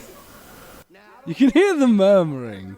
Like, this is obviously pushing it a little bit further than people were expecting. Like, Yeah. But Especially when At the same 1994 and prime time Yeah. Saturday night. This is the thing as well. This is prime time. Yeah. Like, a lot of people have seen this. So this isn't yet every day. But that General being shit. said, this is General no night. worse than anything I've seen in a modern set. Like, this would In be a this would be- modern set? Yeah, in a modern set. Yeah, but that's This would be tame. completely different setting. A though. completely different setting, yeah, because like this is a different era and like a different time setting and all that kind of stuff. And it's all as well, bear in mind, we say this too, Yeah, but once again, though, this is why it reminds me so much of a classic WWE backstage and stuff, of how WWE works, because everything that's been approved or been disapproved everything is not about what the greater audience thinks. It's about an audience of one. It's an audience of one, Lorne Michaels, which is still the same today. Nothing's changed with SNL today. Yeah. WWE, that's changed now. It's not an audience of one anymore. This, still an audience of one. Yeah. So, I know you say it, but I suppose more than anything, it's just a case of Lorne Michaels Would doesn't Lorne like it. Michaels like to have this on a show? Yeah. And he probably still wouldn't. And he probably still wouldn't He now, probably- yeah. I think his sensibilities are the same. Yeah. Because I've got like quotes as to why and that, I and it's think you're because of the probably right, image that he wants to put across. Yeah, no, we're a family show. Yeah. We're a clean family show. I think that is it. When you look at it as a family show, because prime time, that'd be like 7, Yeah. I imagine. To Yeah. me, that's not going to be And, like... but you're not washing your assholes. It's yeah, like- exactly. It's pre-watershed, you know. You're likely to watch Yeah, this yeah. with your children, mate. Yeah. Well, actually, no, I don't know if it is I don't think there is pre-watershed, a actually. watershed thing in America. It's just like this show has this. You and know what, this. actually? I want to know I what think time it it might goes depend out, on actually. state. Actually, I'm not sure. Well, yeah, actually, yeah, it will depend on state, but there'll be one, like, you know, where they consider it set from, you know, like they everything goes from this one kind of thing. Where are we at? Hold on, I need to go before that. Surely it will tell us. Did you just put that there, or has that just appeared? I put that there, yeah. Good. Jesus. What I posted has made you delirious. It's not going to tell us on here. Yeah, I thought it would tell us on here what time it was on, because it's important to me. It should say that on here. Yeah. Okay, I'll find out sometime, but it's going to be, it's fine time anyway, so to me... From New York, it's Saturday night. Is that, yeah. Yeah, I need to know, actually, because it's important. Okay. What time is Saturday Night Live? Where are we? Just tell me what time it's on, guys. Oh, can you see it? 10:30, 11:30. Well, oh, okay, cool. 10:30. So it's later So than it's I later. Okay, it is later. So actually, to be fair, like I was just thinking, when I was saying it, I was like, oh, I feel like it is post watershed. Yeah. So it is post watershed, but he's still just. So in that case, they can do what they want then. basically. But Lorne Michaels is the one who decides Hence, what they want. it's even more. Well, there's nothing wrong with that. Yeah. But this is the thing you need to remember with this. It's a audience of one. So it doesn't matter if we think, well, that's okay, really. Yeah. It's an audience of one, Yeah. and you need to please this guy. And if you don't, your career can be fucked. Yeah. That's what it comes down to as well. Like, you know, it's not just a case of, well, you know, it's your career can be fucked, you know. 100%. So, okay, let's hear the rest of this and while you're yawning. Jesus. Sorry, Yeah. guys. Just don't do that on the mic. On television. And I'm wondering if some of you are reading the instructions. I don't think so. Oh, instructions for the asshole, I think so. Yeah. Some of the ladies smelling odors going, wait a minute. Girl, smell it. It's this you. Smell yourself, girl. Smell yourself. I'll tell a woman in a minute, douche. Douche. Some women don't like when you tell them that when you straightforward with them. Douche, they forget you. I don't know if that's as much of a thing over here. I think it's called something else, I'm not sure.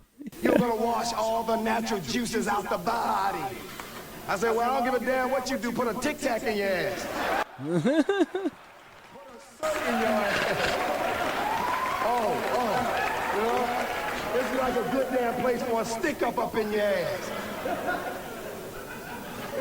Stick? Well, I don't understand that. Stick of gum, I'm guessing you meant. Yeah. Oh, do you have a And then, tap? you know, because I'm a man, I like to sorry. kiss on women. You know, I like to kiss all over their body. You know, but if you're not clean in your proper areas, I can't, you know, kiss all over the places I want to kiss. You know? Some women are less. There was a straight up boo there. Did you not hear the woman be like, okay? That's what I heard. Right. And then, you know, because I'm a man, I like to kiss. Let me hear. I went too far, didn't I? Kiss all over their body. You know, but if you're not clean in your proper areas, I can't, you know, kiss all over the places I want to kiss. You know? Okay. You hear that? Yeah. Okay. I heard you boo though. It's clearly a divided audience. But Oh, you like, can hear it a bit more. But there's like some people in who are between finding the it little funny. bits of stuff, in Yeah. between the animated bits, you hear the audience that are like, oh, yeah. Yeah. And it's, yeah. There's I some mean, people like, no, straight up. And then there's other people who are like, no. Yeah. but There's actually, some no, people, come on. but there was That's one an art. person that definitely wasn't okay with it. Yeah, that's an art though as well. Yeah. That's a good art to have as a stand-up comedian, to be able to be like, I'm going to take you somewhere where you immediately say no and convince you why.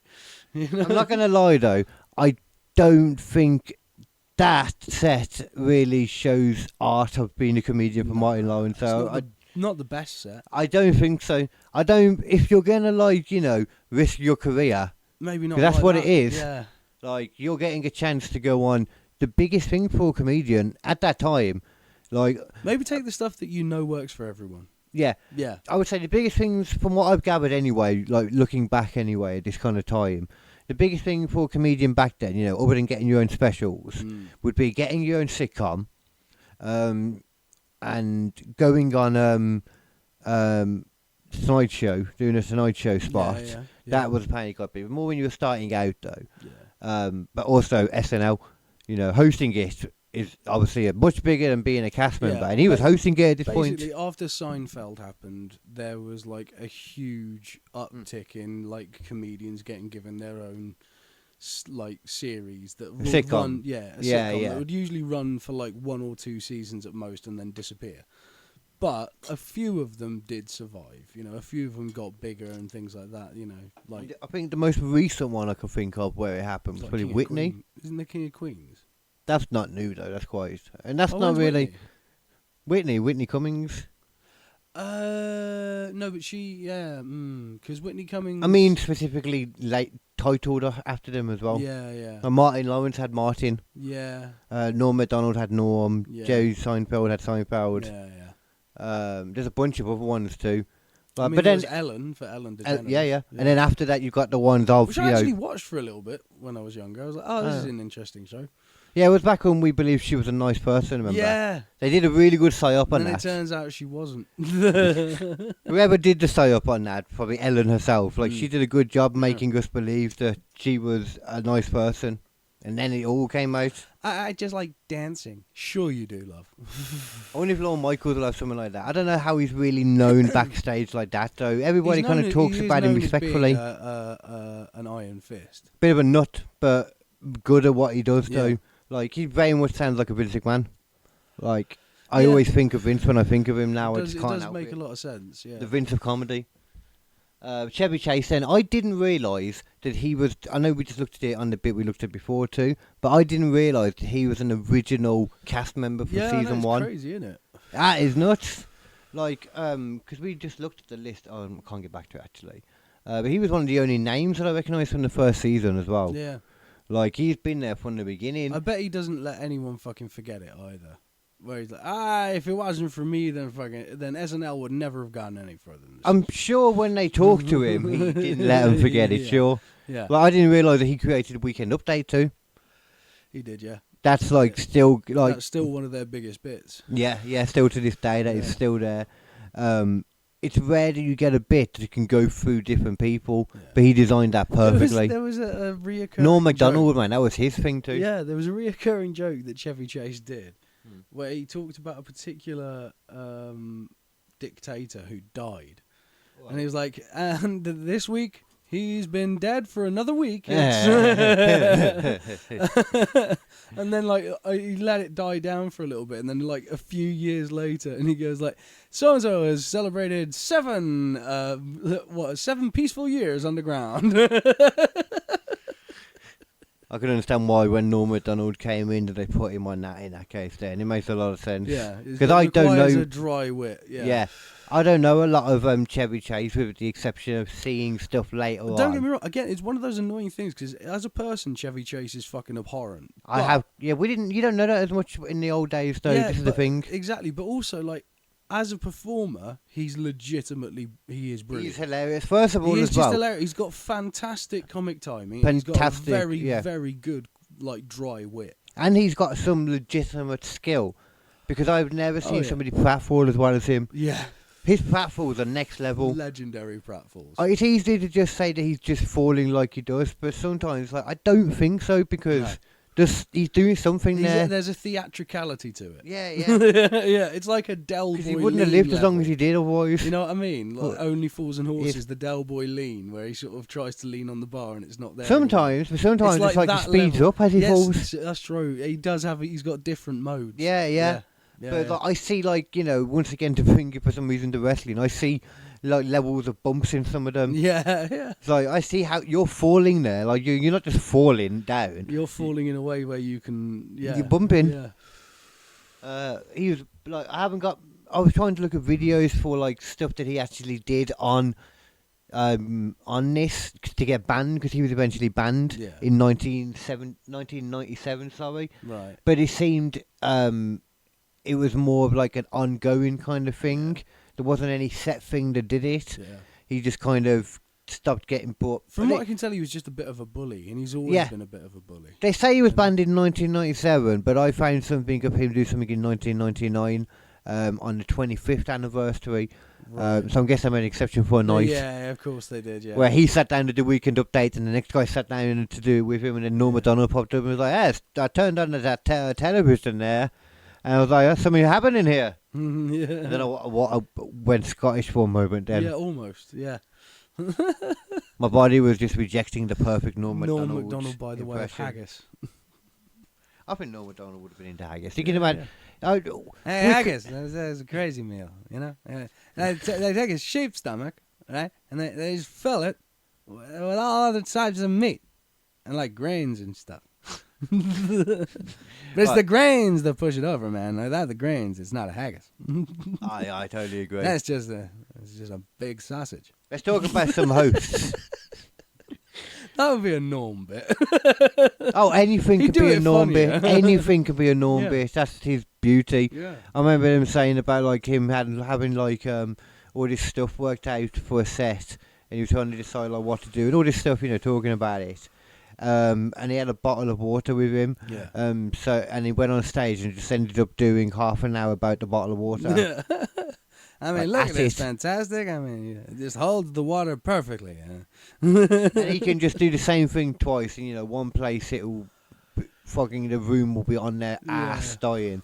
Another place they'll just be like, "What are you doing?" Yeah. Silence, you know. Yeah.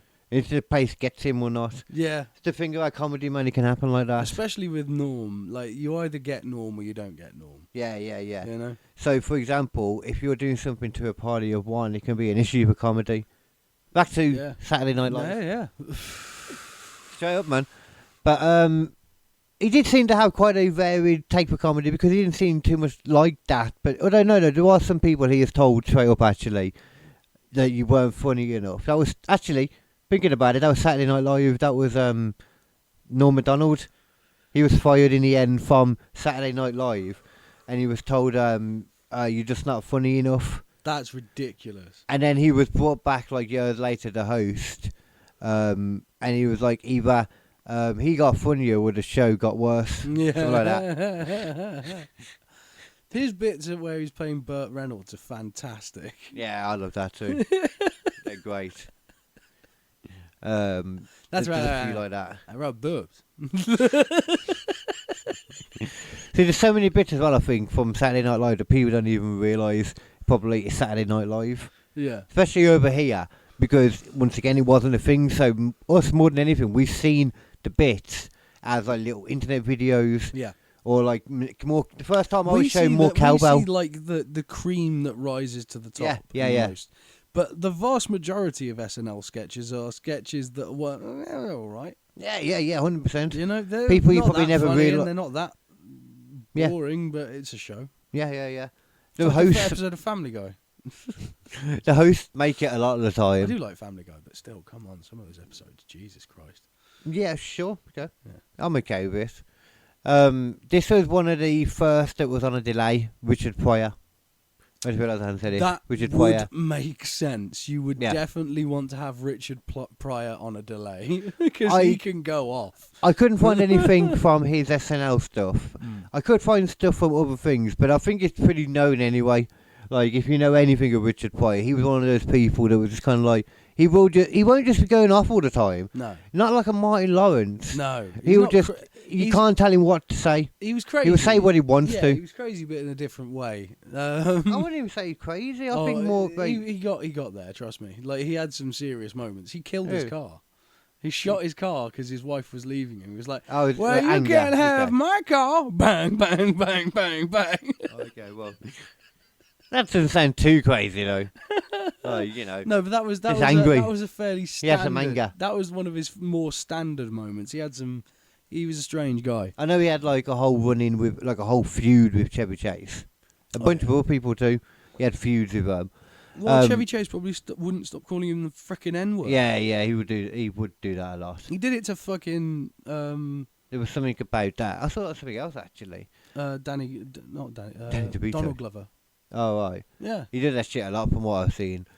Let me give this little bit then about Richard Pryor. So December 13th, 1975, show's 7th episode hosted by comedian Richard Pryor. Yeah.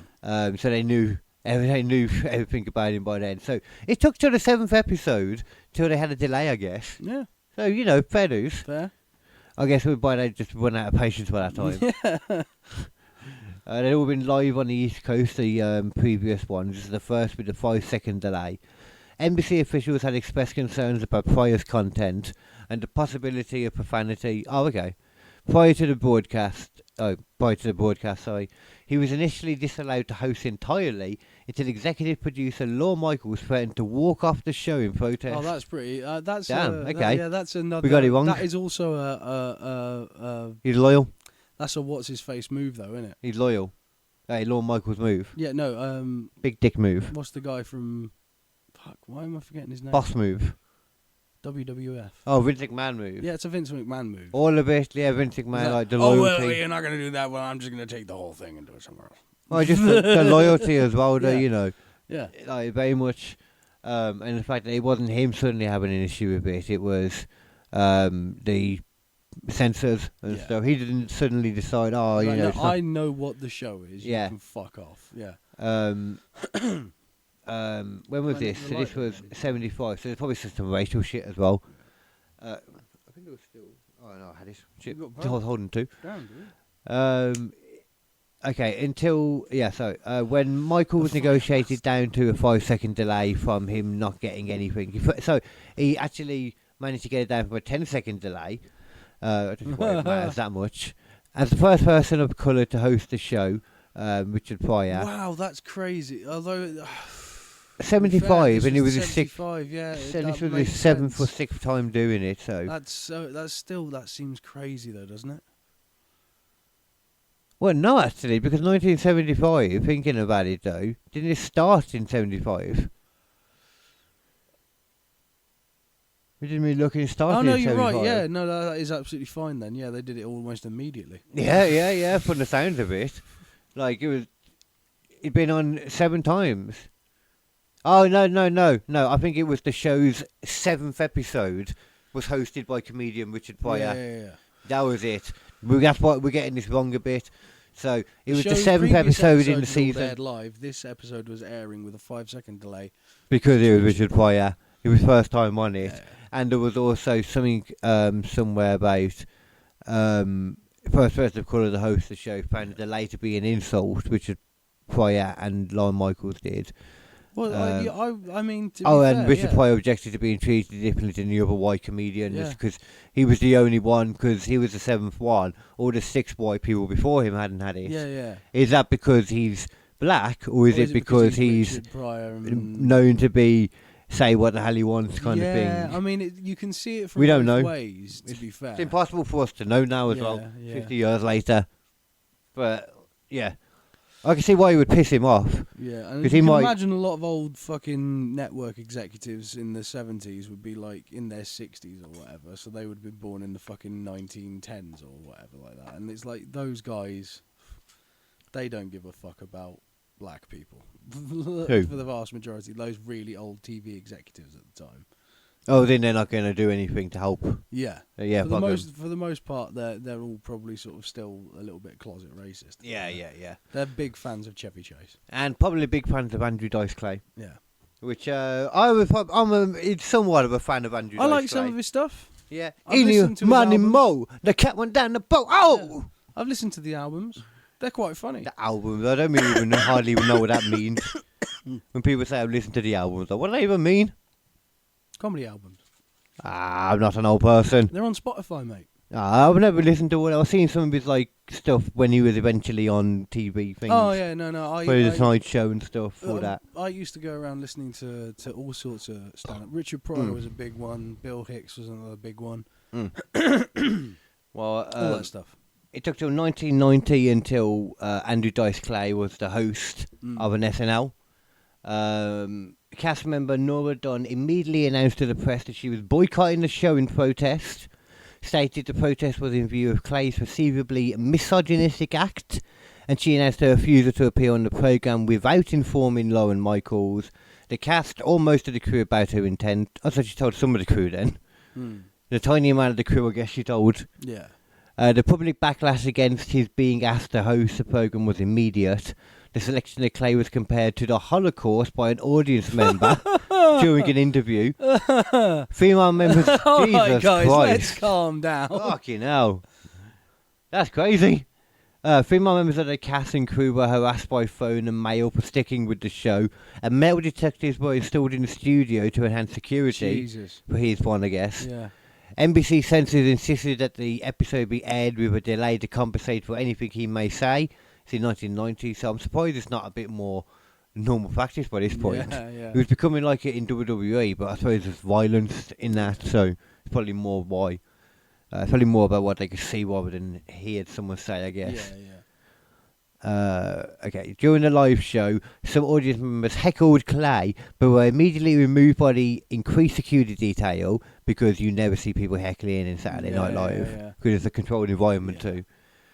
Dunn's contract was already coming to an end, the lady, and with one episode left in the season, the staff voted against having her take part in the final episode of the season. What, the staff voted? Oof. Like, no, fuck her. Yeah. And the contract was not renewed and probably terminated in some manner then, or she just didn't. She was told not to turn up for work, I guess. Yeah. Probably more like. Sinead O'Connor was also scheduled to be the musical guest for the episode, but she also boycotted the show because of Clay's involvement, forcing producers to find 2 musical replacements, with one performance by Julie Cruz and the second by the Spanic Boys. I mean, I didn't know that was up. Speaking of Sinead O'Connor as well, actually, you've probably seen her infamous SNL clip. Let's show the people at home then. Because that's a fun one that the whole family can enjoy. Just to give a bit of context, in her I get shocked when I see like young Sinead O'Connor now, because I got used to seeing what old Sinead O'Connor used to look like before she died. I only know this version of Sinead O'Connor. I don't know her before. She looked I don't know very what she did after this. She looked very different by the end. I just don't know her. Yeah. Other than, if it wasn't for this here. She had a tough time, did old Sinead O'Connor. Oh, I guess that by her deciding to shave her head in the 90s. Yeah. But at the same time, I don't care. I just know her from this. Yeah. I mean, she was supposed to... Nothing compares. Was that what it was? Nothing compares to you. Yeah. That's one of her songs. That's her. Okay. She wasn't doing her song at the time. She was doing an a cappella version of Bob Marley's War. Of course she was. To protest child abuse in the Catholic Church. There we go. And she ripped up a picture of some war criminal during the rehearsals. And obviously when it came to the live show, she would go on to do this instead. Hang on. We have confidence in the victory of good over evil.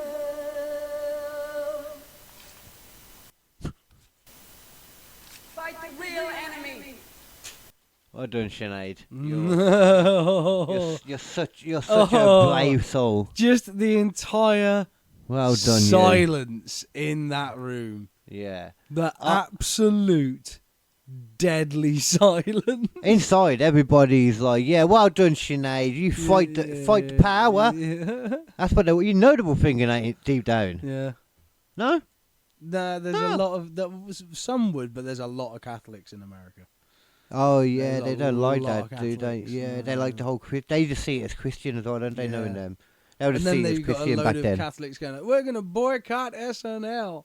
How After dare this. you do that? I take my sacrament and I do my fucking, my Hail Marys.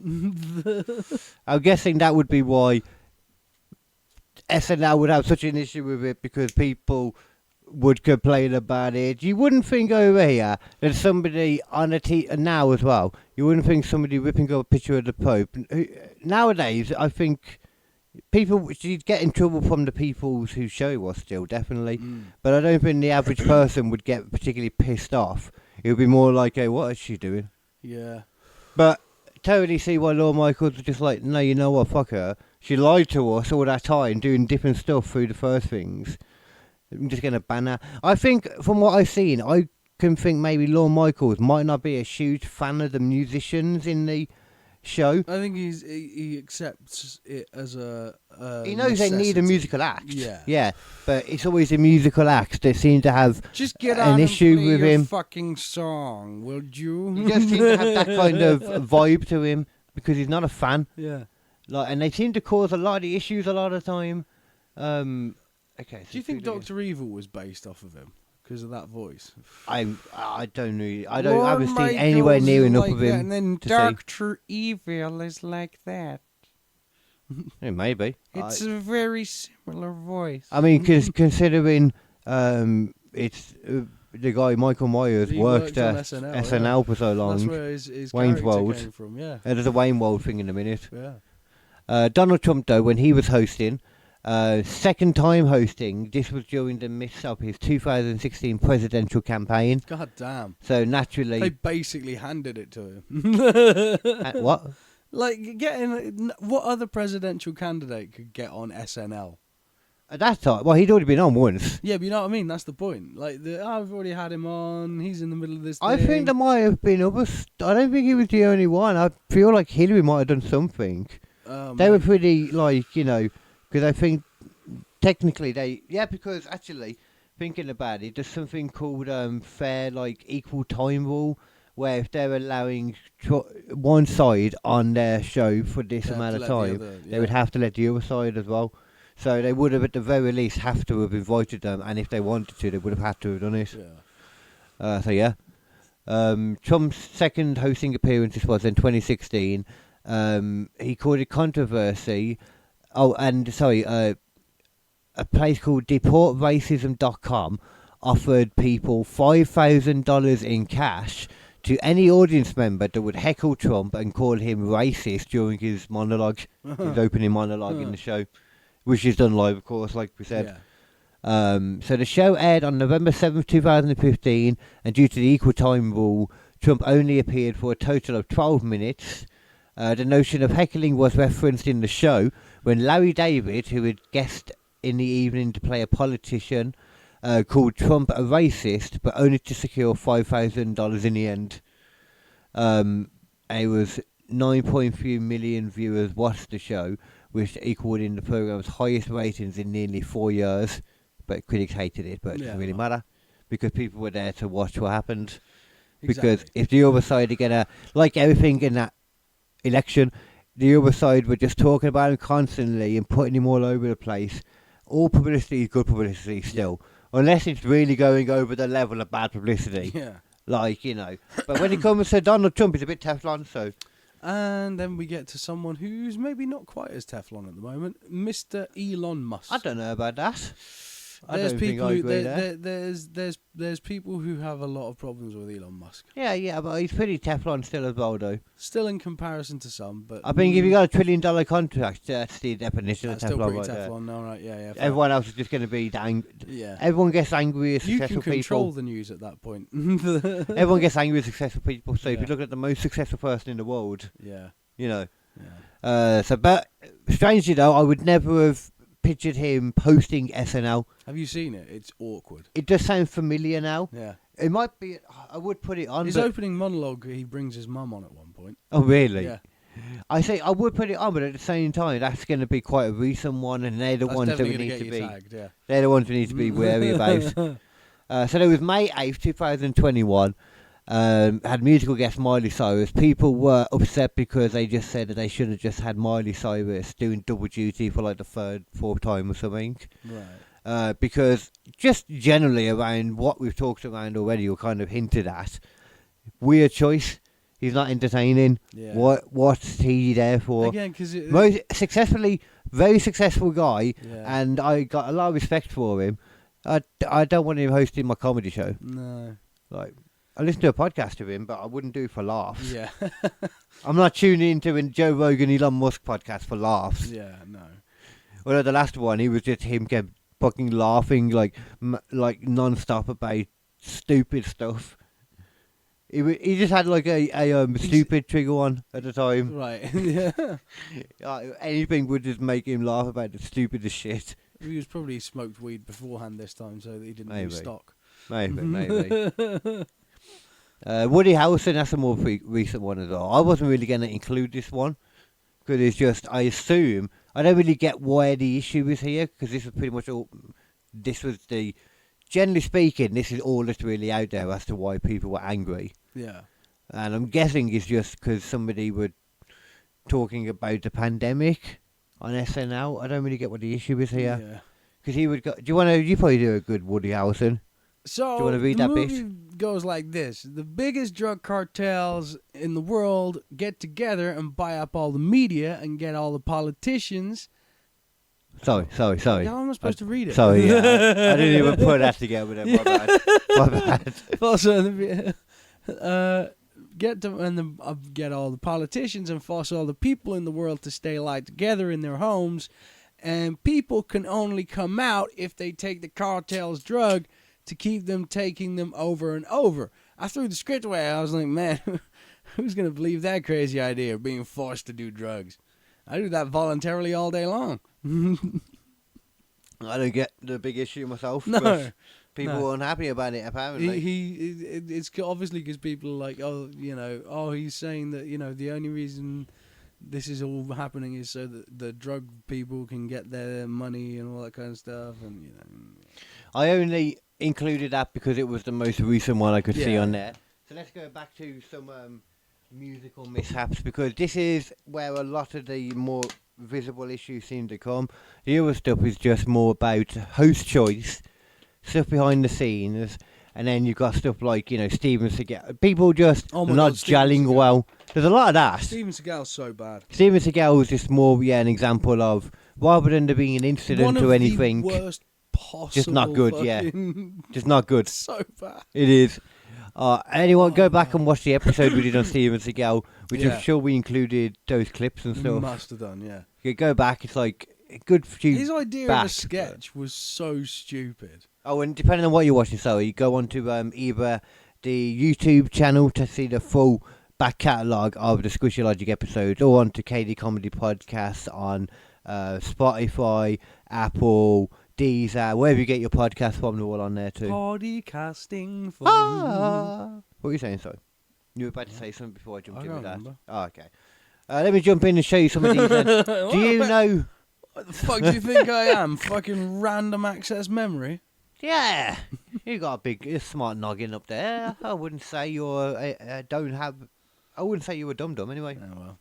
Trying to think of a nice way to say that then. It was a nice thing to say, but I couldn't think of the exact way to say Yeah. you're not dumb. Yeah.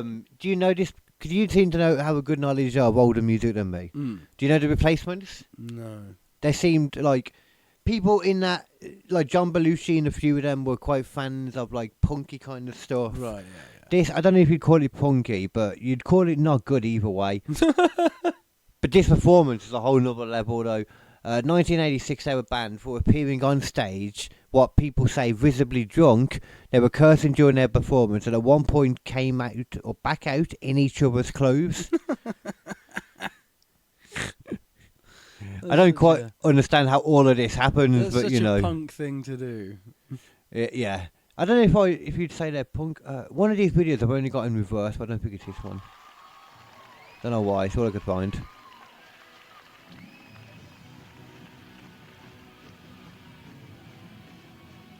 Bit fuzzy too, as you can see. I mean, this is pretty fucking. This is a very strange looking performance already. Yeah. Why have they? Why so many stripes, guys? Is this a thing that you feel you need to do, or? I think it falls apart very quickly at certain points. There's a shorter version which shows it probably more as well, weirdly. Right.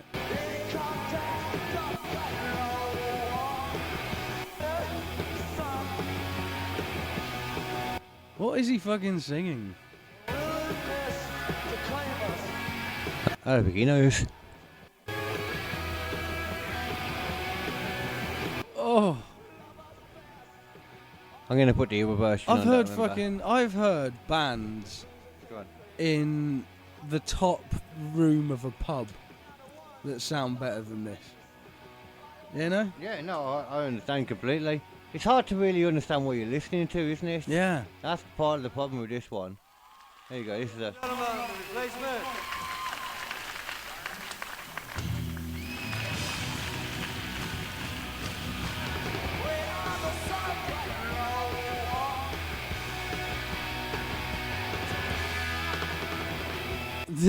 Just go, motherfucker. I think it just shows the idea. It gives you a good idea of that. That gave you a pretty good idea of what the fuck was going on, yeah. Yeah. There you go. So, basically, it's all around mess. Yeah, Which seems to be the general idea, I think, a lot of the time with the musical stuff. yeah. But, I mean, we'll go straight from that, though, to another band which are, a bit more respectful, a bit more classical. Huh? Fear, a punk band, caused a small riot in the studio during their 1981 Halloween performance, arranged by John Belushi. John Belushi called up the band. Somebody tried to talk to them, and then they couldn't. They asked somebody to get the band to come, and also to arrange some punk people to come to the show too and dance. And the guy was like, "What? What do you mean?" So, and they passed it over to John Belushi to explain it to him, and he was like, "I'm John Belushi." He just paused for a long time, and the guy was like, "Oh, okay, yeah, I don't understand." And then he got these people down basically, and this was the result of it, which resulted in them getting banned for life, and a load of the set and equipment getting damaged. Let me find it for you. This was Fear. Where are they? There you go, Fear. Beef bologna. Beef bologna. New York's alright.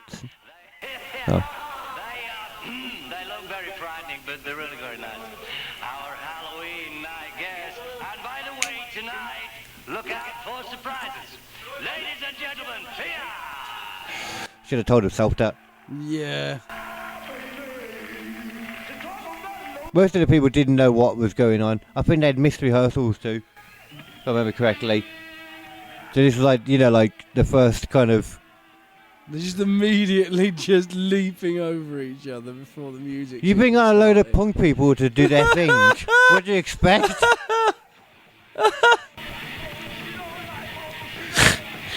This is Saturday Night Live.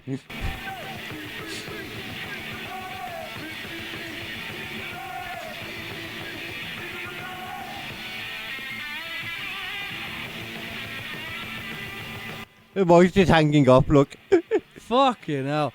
This is madness. It is, man, and it like... even till about here it seemed a little bit controlled.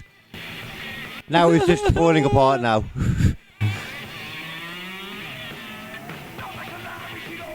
I like some of the whammy stuff though. Yeah. Oh, he kept it though, look, he managed to get his mic back at least.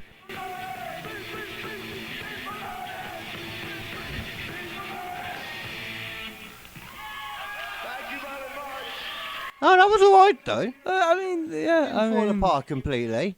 There's more yet though still, ain't there?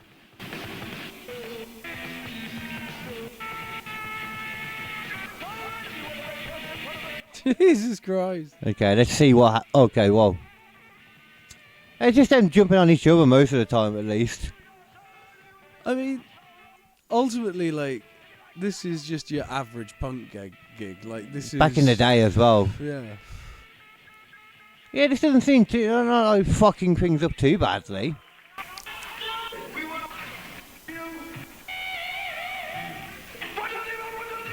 Oh, there's more.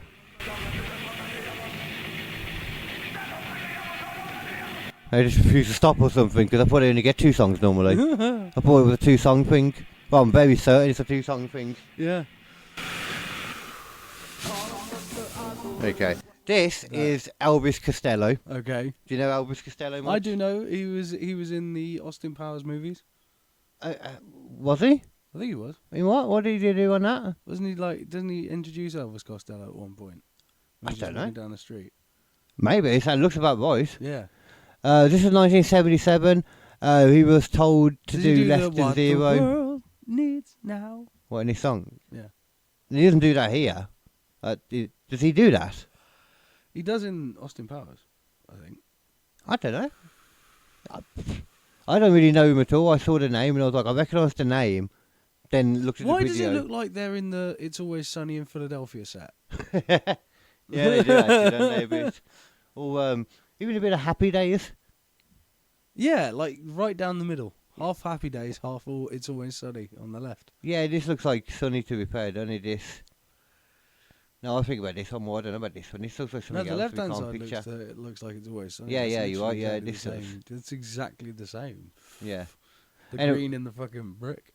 So apparently this is all legit now. They were told to play the other song, and during the rehearsals they played it like they were told to. They were really unhappy about it. They wanted to play the song that they chose because it's a bit political or something. I don't know what's even said in it. I couldn't bother to even look at it. Apparently it's political.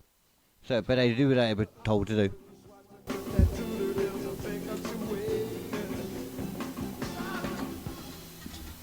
I'm sorry, ladies and gentlemen, there's no reason to do this song here.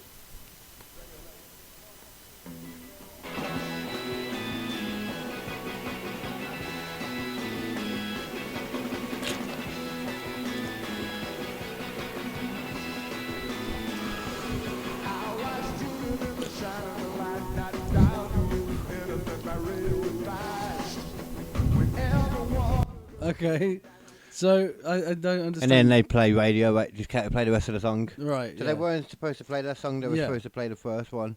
And Right. they were apparently banned after that. I mean, what was so bad about the second song? They were just told not to play that song just because of the lyrics in it. And what were the lyrics? Shall we have a look? Yeah. Radio. We might have to do like a 2-parter with this, to be fair, because I've still got a bunch more, yeah. Yeah. Elvis Costello. Costello. Radio lyrics. Let's have a look, see. Okay. I was tuning on the shine on the late night dial, doing anything my radio advised, with every one of those late night stations playing songs bringing tears to my eyes. I was seriously thinking about hiding the receiver when the switch broke because it's old. They're saying things that I can hardly believe. They really think we're getting out of control. I find it so hard to even read it and take it in properly, stuff like this for some reason. Radio is a sound salvation. Radio is cleaning up the nation. They say you better listen to the voice of reason, but they don't give you any choice because they think that it's treason. So if you better do as you're told, you better listen to the radio. I want to bite the hand Okay. that feeds It's like me. a I wanna Big Brother bite type them song. so badly. I want to bite them. I want to make them wish they'd never seen me. This is like these lyrics are like fucking death metal lyrics, but like with a fucking like 1950s band backing it. It's brilliant. I mean, a lot. To be honest, man, you can take the lyrics to most music and Yeah. just whack it up. That's why there's so many different versions of like every song. Yeah, yeah, and there's always like the You can fucking metal the- versions. the covers of it. Yeah, and different yeah, things. yeah. yeah. So Leapfrog and stuff have such Yeah. a perfect business plan for their videos. Yeah. Leapfrog is like the one, I don't know if you know, on the Swedish guy on Oh, that guy's brilliant. Yeah, Uh, Leapfrog Productions. yeah. Yeah, I look, them is my favourite. I bet he hates generative AI. Them lot. I bet he fucking does. Yeah, Mhm. with Good. reason. I was listening to Joe Rogan talking about AI music and stuff. He was like, I like it. It's one of those things he keeps bringing up to everyone now. Yeah. Because, I mean, don't get me wrong, it is really cool. The fact that, you can do Is that. it that cool though? But it's also, he thinks it's not been around forever. That stuff's been around forever. There were people been making, like, Leapfrog, and it's just as good when he makes his versions of it. Yeah. It's like, you know, it's Well, his just versions are better, really, because like they're they're even better, Yeah. really, because you could actually put more thought and added to and stuff, you know, yeah. rather than just straight up copies like they are really. His version of Oh, he's done what's so the much. Gorilla song he did where he's playing? Oh, funny enough, and yeah, He feel good. Feel Good Inc. Yeah, where he's Yeah. walking around in the bunny suit. yeah, and stuff. yeah. Boom, boom, boom, boom, boom, boom, Picture, boom, boom, boom, boom, boom, picture. Yeah, great. I thought about that one as well. Then, funny enough too. Like I love all of them. They're so good. There's a guy called Artificial Fear Don't know that one. who's really good. Mm. He does loads of like metal covers of game soundtracks and stuff, and like movie soundtracks. Yeah. He did a metal version of the 1980s Batman theme tune. They're like down down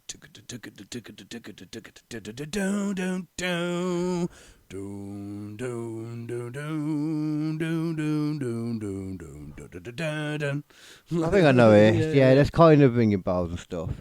I think we'll maybe have to do either another episode of Saturday Night Live stuff on the next one. We'll either just finish them off on the next one, or we'll do another episode, second part or two. We'll decide. Loads. I think we'll stop doing some of them now anyway, There's so we more can than- there's cover more than talk. just this as well.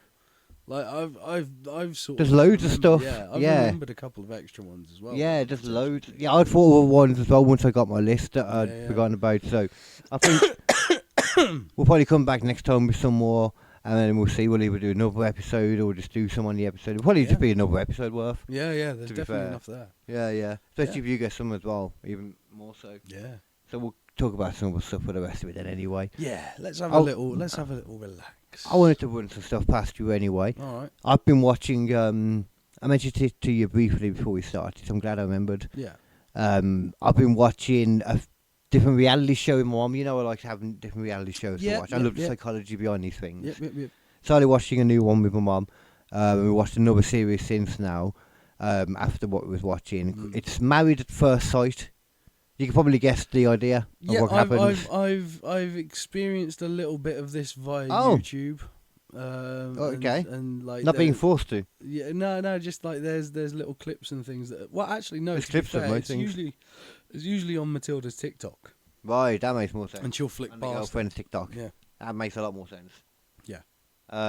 It's good though. If you like the psychology of stuff, like you're watching strangers meet for the first time, Yeah. marry each other, then they go for a honeymoon, and then it's like a kind of all these different couples in these apartments, and then they do like with experts where they're doing things, talking through the stuff, and they talk as a group, and then they have one-to-one things, and just they have dinner parties with the whole group of the experts watching, different things like that, Yeah. And I'm like, yeah, you get to be nosy in a relationship, and it's also like these people meeting for the. It's interesting from a psychology point of view, because a lot of the time I'm like, why are these people acting like this? Yeah. How can this bother these people? Why is this the thing to bother? Like, okay, there's these lesbians, All right. and one recent season we watched, they had their first lesbian couple. This is a few years old now. I think it was like 2020, 2021, something like that. Right. They had the first lesbian couple. And this okay, look after the people for a second. The door just went. I'm a talking, saying stuff. Have you heard me saying stuff? I'm saying it now. Yes, I'm saying stuff. The thing is, what I've found when I try and watch like a reality show of any kind is it tends to sort of like fail to sort of draw me in enough, I've never been one to sort of sit and watch a reality show from start to finish.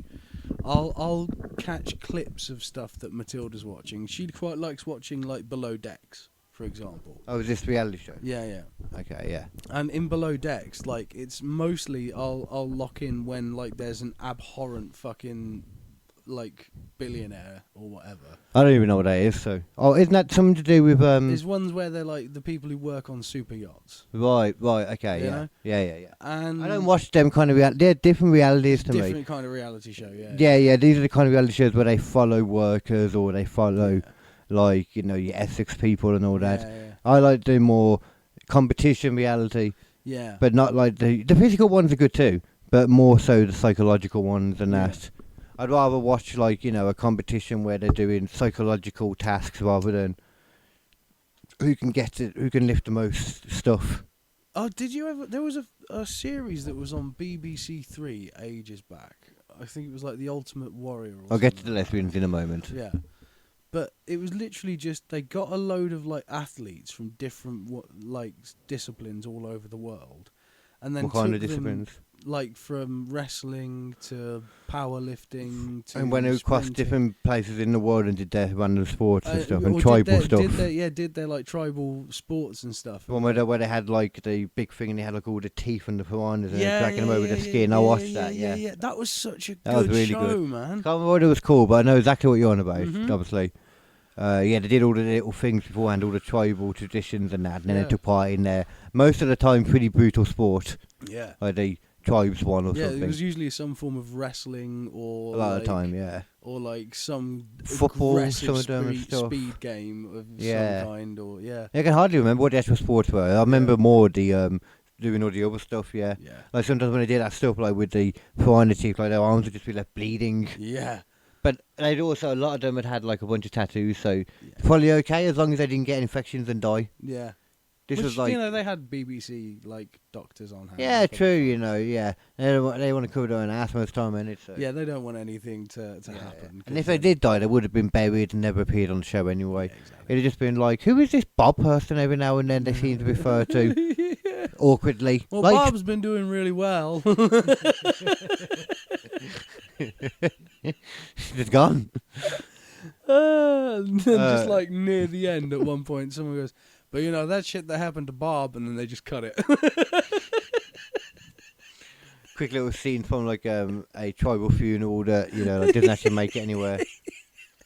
But it's you know what it is? It's those guys holding the coffin doing the music, like Dancing, doing along. No, they don't bounce the coffin around. Like, it's the hips and stuff going, you know. Yeah, I know, the you know, coffin stays perfectly still. Yeah. Just the hips going everywhere, you know. Oh, fuck. Arguably, yeah, it's hard to see on camera. If you want to do that, it actually. makes more sense because like image stabilized to that, and then it looks like. That would be cool, actually, yeah. So married at first sight then. So they had the first lesbian couple. Yes. And one thing I forgot to say about this lesbian couple is Mm. that one of them is a vegan. One's a girly vegan, and the other one's a butch dude Well, girl. I mean that Dude girl. that does tend to be. Let's be honest, that tends to be the way. A lot more of the successful ones, I would say. Yeah. They were the only couple in the end that actually succeeded through all the stuff and managed Do you to reckon get. Ellen DeGeneres convinces herself that she's the feminine one in the relationship? I don't. Neither of her or her girlfriends seem Porter like. de Rossi. Neither of them seem like they have their shit together, in really. So. They don't have their shit together, but like Porter de Rossi's definitely more feminine than Ellen DeGeneres. Oh, sure, yeah. Well, Ellen DeGeneres has got like short hair and like walks Yeah. around in like I don't think she'd argue with that. Yeah, no, I was just saying though. Do you think she thinks herself is the pretty one? Oh, the pretty one. Pretty is different. Depends Pretty what is you mean by different, that. Yeah, she still thinks. You just she's mean more like- attractive in general. Yeah. Oh, fuck knows. I don't even know what the other one looks like, but Porter the de idea Rossi of thinking of is Ellen as the- any kind of pretty Did you ever watch hurts me. Arrested Development? bit. Porter de Rossi is I don't care that is much the anyway. sister. I don't really know who that is still. But the lesbian though. So there was a lesbian couple, and one of them was a vegan, and The other one, the girly one was a vegan. yeah. And for some reason, that kept always being the thing that they talk about. And I was like, why?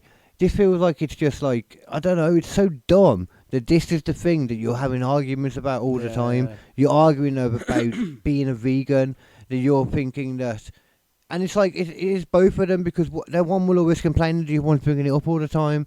But I'm like, the one who was complaining about that, it took her like 5 seconds from sitting down to say something about digesting something.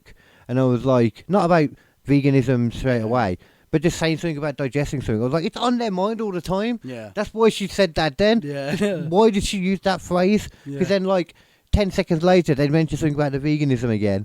And it was just always there, and I Yeah. just do not understand it. Yeah. I don't understand. But they were still banging and stuff all this time. Like apparently they were more about like less the scissoring, more with the your 69ing and whatnot. Yeah, of course. Yeah. But I have a bit of an issue with that personally as well, because I'm just thinking, as a vegan, I'll get into more about the vegan stuff afterwards, Okay. but I also just thought, as a vegan, as a lesbian, Right. that doesn't really work, Right. because surely there would be some kind of juices going inside you. If you're doing licky I think stuff, the difference is. I think the difference is they that- are that, biological juices. yeah. But it's But they would be, wouldn't they? but they have Biological juices. consent. They have consent in that case. Well, what if you make really good friends with a chicken and then it Yeah, but offers you can't eggs? you can't guarantee you get consent from a chicken, do you? Well, you can't guarantee you complete consent. I don't think that's what the issue should be. Well, I think that's what I vegans think that's part of it is, 'cause half-assed- they're like, half-assedness. You can't steal from bees. It's like, but what if I'm giving the bees a safe home and protection? Seems like a little. I'm not taking all the honey.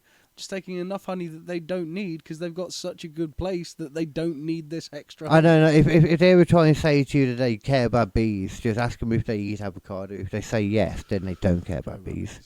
It kills bees to fuck. The avocado manufacturing kills bees to fuck. Does it? Oh yeah, no, generally, yeah.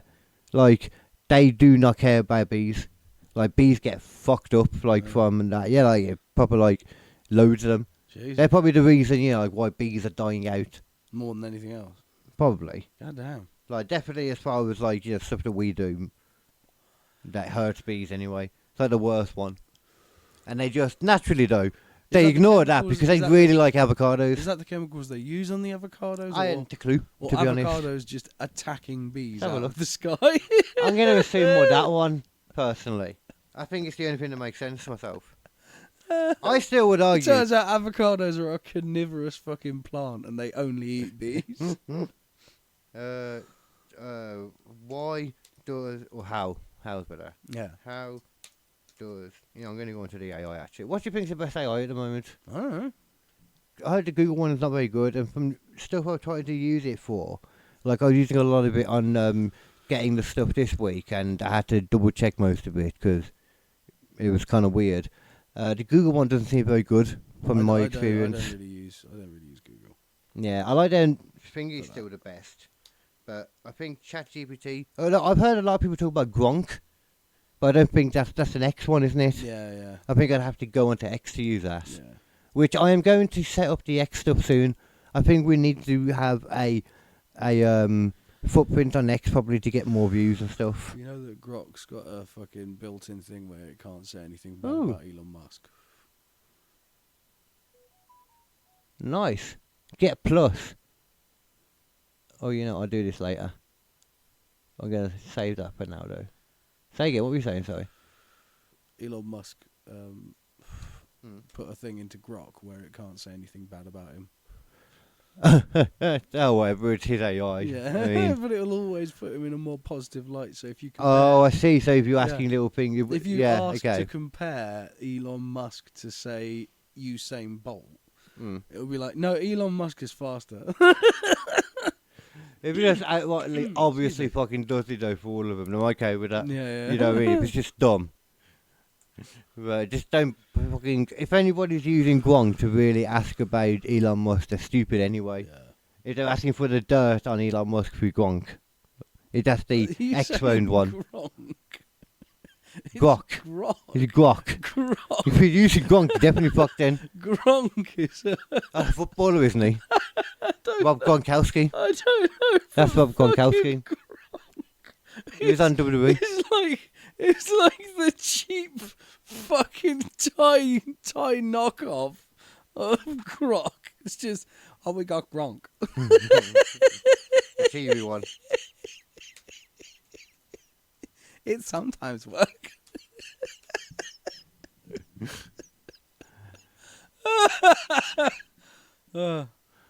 Okay, so it says here, ChatGPT says that monoculture farms reduce bee nutrition. Bees need diverse flowers throughout the season. Oh, what? No, that's not really. High pesticide Yeah, use. we go pesticides. Is that what it probably is? Yeah. Commercial avocado farms often rely on pesticides and fungi, including all of those things, and accumulating hives over time. Oh, is that what it is? Oh, so they're going out getting the stuff, bringing it back to the hives, And then, and then it fucks the hives up. Yeah. That makes a lot of sense. Yeah. And it's just maybe avocados are more around flower Is farms and like, stuff. You can't really. There's some like pesticides that you just can't use, basically, and unfortunately, that means that there's a lot of insects like bees that you therefore can't kill in such an easy way. What's this? Look, like almonds, avocados sometimes rely on migratory hives being trucked long distances. What's that? Don't know. Are they taking hives of bees for production for some reason? I don't know. Is that what they're saying? I don't know. That's like a weird one right there. High water demand affect ecosystems. This doesn't. I'm confused at what's the direct link. Compares to out. Yeah. Okay. Yes. Please tell me about almond farming in comparison to avocados. But also tell me about fucking bunny. You're in caps, by the way.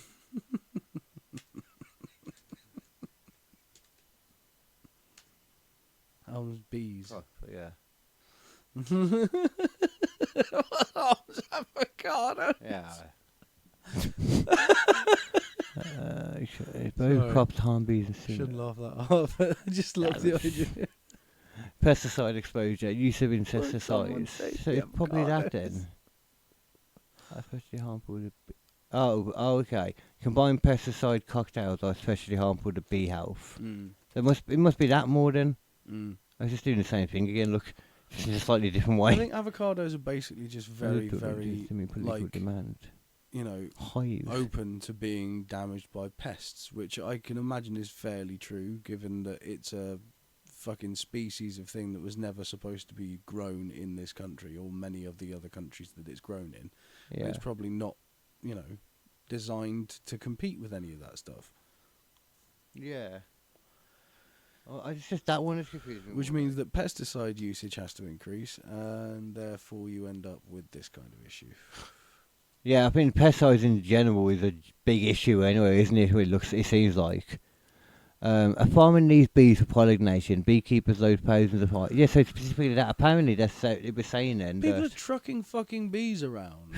Specifically, one of the things they're specifically using it for is avocado production, though. That's ridiculous.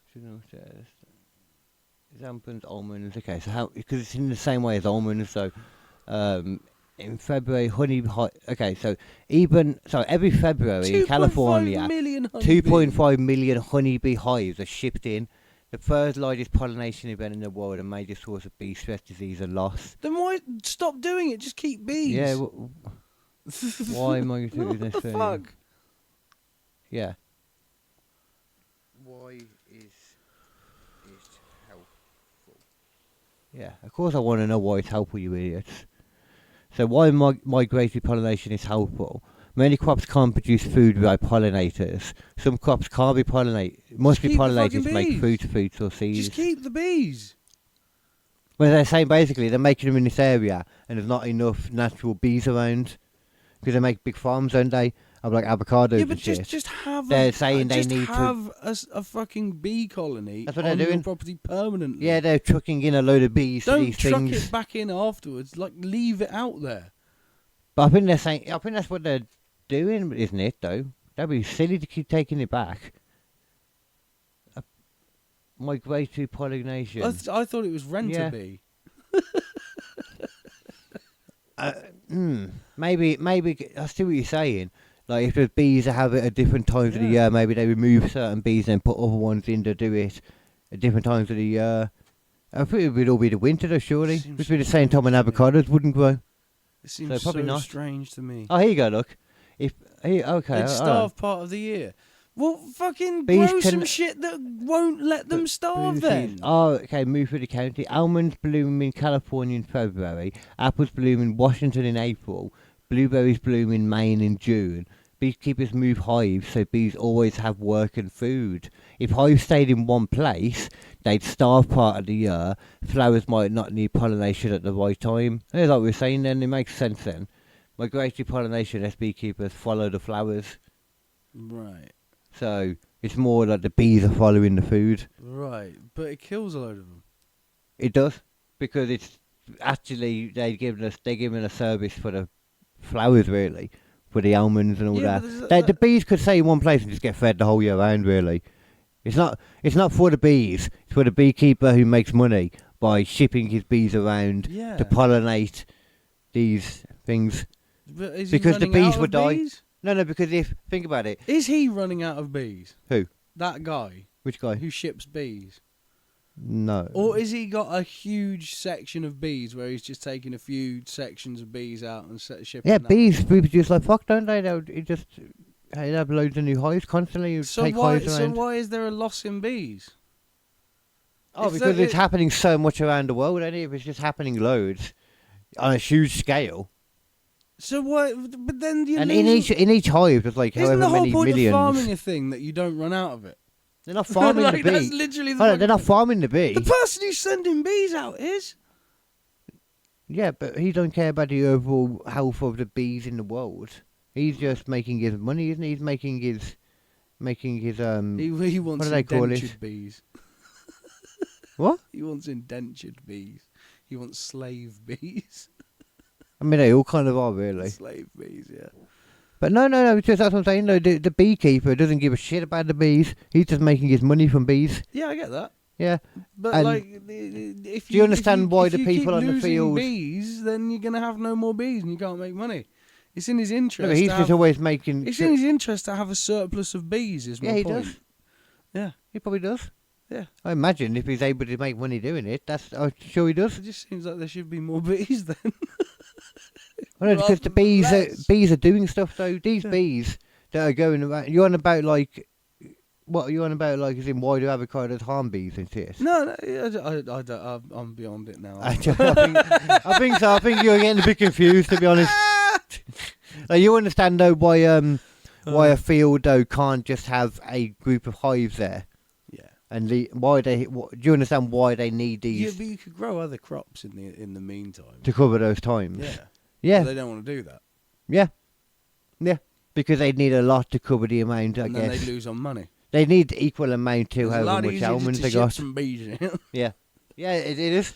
Yeah. And it covers. They're willing to pay for it, and the beekeeper, whatever they've got to pay, is more than enough for him to make sure he's got a surplus of bees. You just don't give a shit about. I know what you're saying though. There's also then the level of where are the bees getting harmed, but I'm guessing the migratory stuff for bees is probably just shit. Yeah. It's just killing probably more than. By the end of it, most of them are just probably fucked up Yeah. or something. You know, it can't be good shipping beehives off constantly around to different places. Yeah. Because they're getting confused as fuck, you know. Every time they leave a hive and there's new things around suddenly. Yeah. They don't design their hives to move. No. You know what I mean? That's gotta confuse the shit out of the Yeah. bees. Yeah. Yeah, so there Anyway, you go. That, A bit like nuking an area every time. We're well over the two, and Are we? I've got to start getting myself. Oh, okay. Yeah, That's yeah. why you turned off. Okay, that makes sense now. Yeah. I was like, what's happened to his head? Yeah. No. Oh my god. That We had a was- lot there. Like I didn't realise until he got to about like quarter to. I say quarter to. I mean like an hour 45 or so. Yeah. I didn't realise till I saw that, and I was like, oh shit. Like, there was so much of this SNL stuff, because I had so much more to get to There's still. so much. So I think we'll It's just 50 get fucking to it. years. Yeah, that's the thing, isn't it? Yeah, 50 years. There's gonna be Mhm. some shit that happens. Yeah, I thought of more we hadn't done as well, and you said you'd thought of some. Yeah. Like, so any you want to do, Yeah, like, yeah. write it down and stuff, and then we'll go through yours first. Yeah. And then I'll fill in any, that I've got written down too, I'll just get rid of them. And we'll see if we've got any crossover. That's what I'm saying, yeah, any that you've got that I've got written down, I'll just get rid of, so you can do your bit first. Yeah. If you want to do, like, I'll make all the notes, and most likely then the next one will probably be that, plus some other stuff as well, Yeah. and everything going on in the world, because there's plenty, I didn't talk about, like, anything, to be fair, today. No. By looking at my just notes and literally stuff. went straight into the SNL and stayed there. About 25 minutes in. Yeah.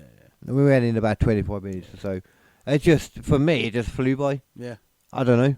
That seemed like a good episode. Hopefully it was a good episode for you as well. If it was, Remember to come back. We're always back every fucking week or a couple of times a week Yeah. sometimes. Wherever you got this, if you're on Twitch, I will be playing more games and stuff. I will be making more of an effort on putting a bit more on there. Same with the other things too. We'll be getting more podcasts out every week, probably multiple ones again going forward. With the new ones I need to catch up on.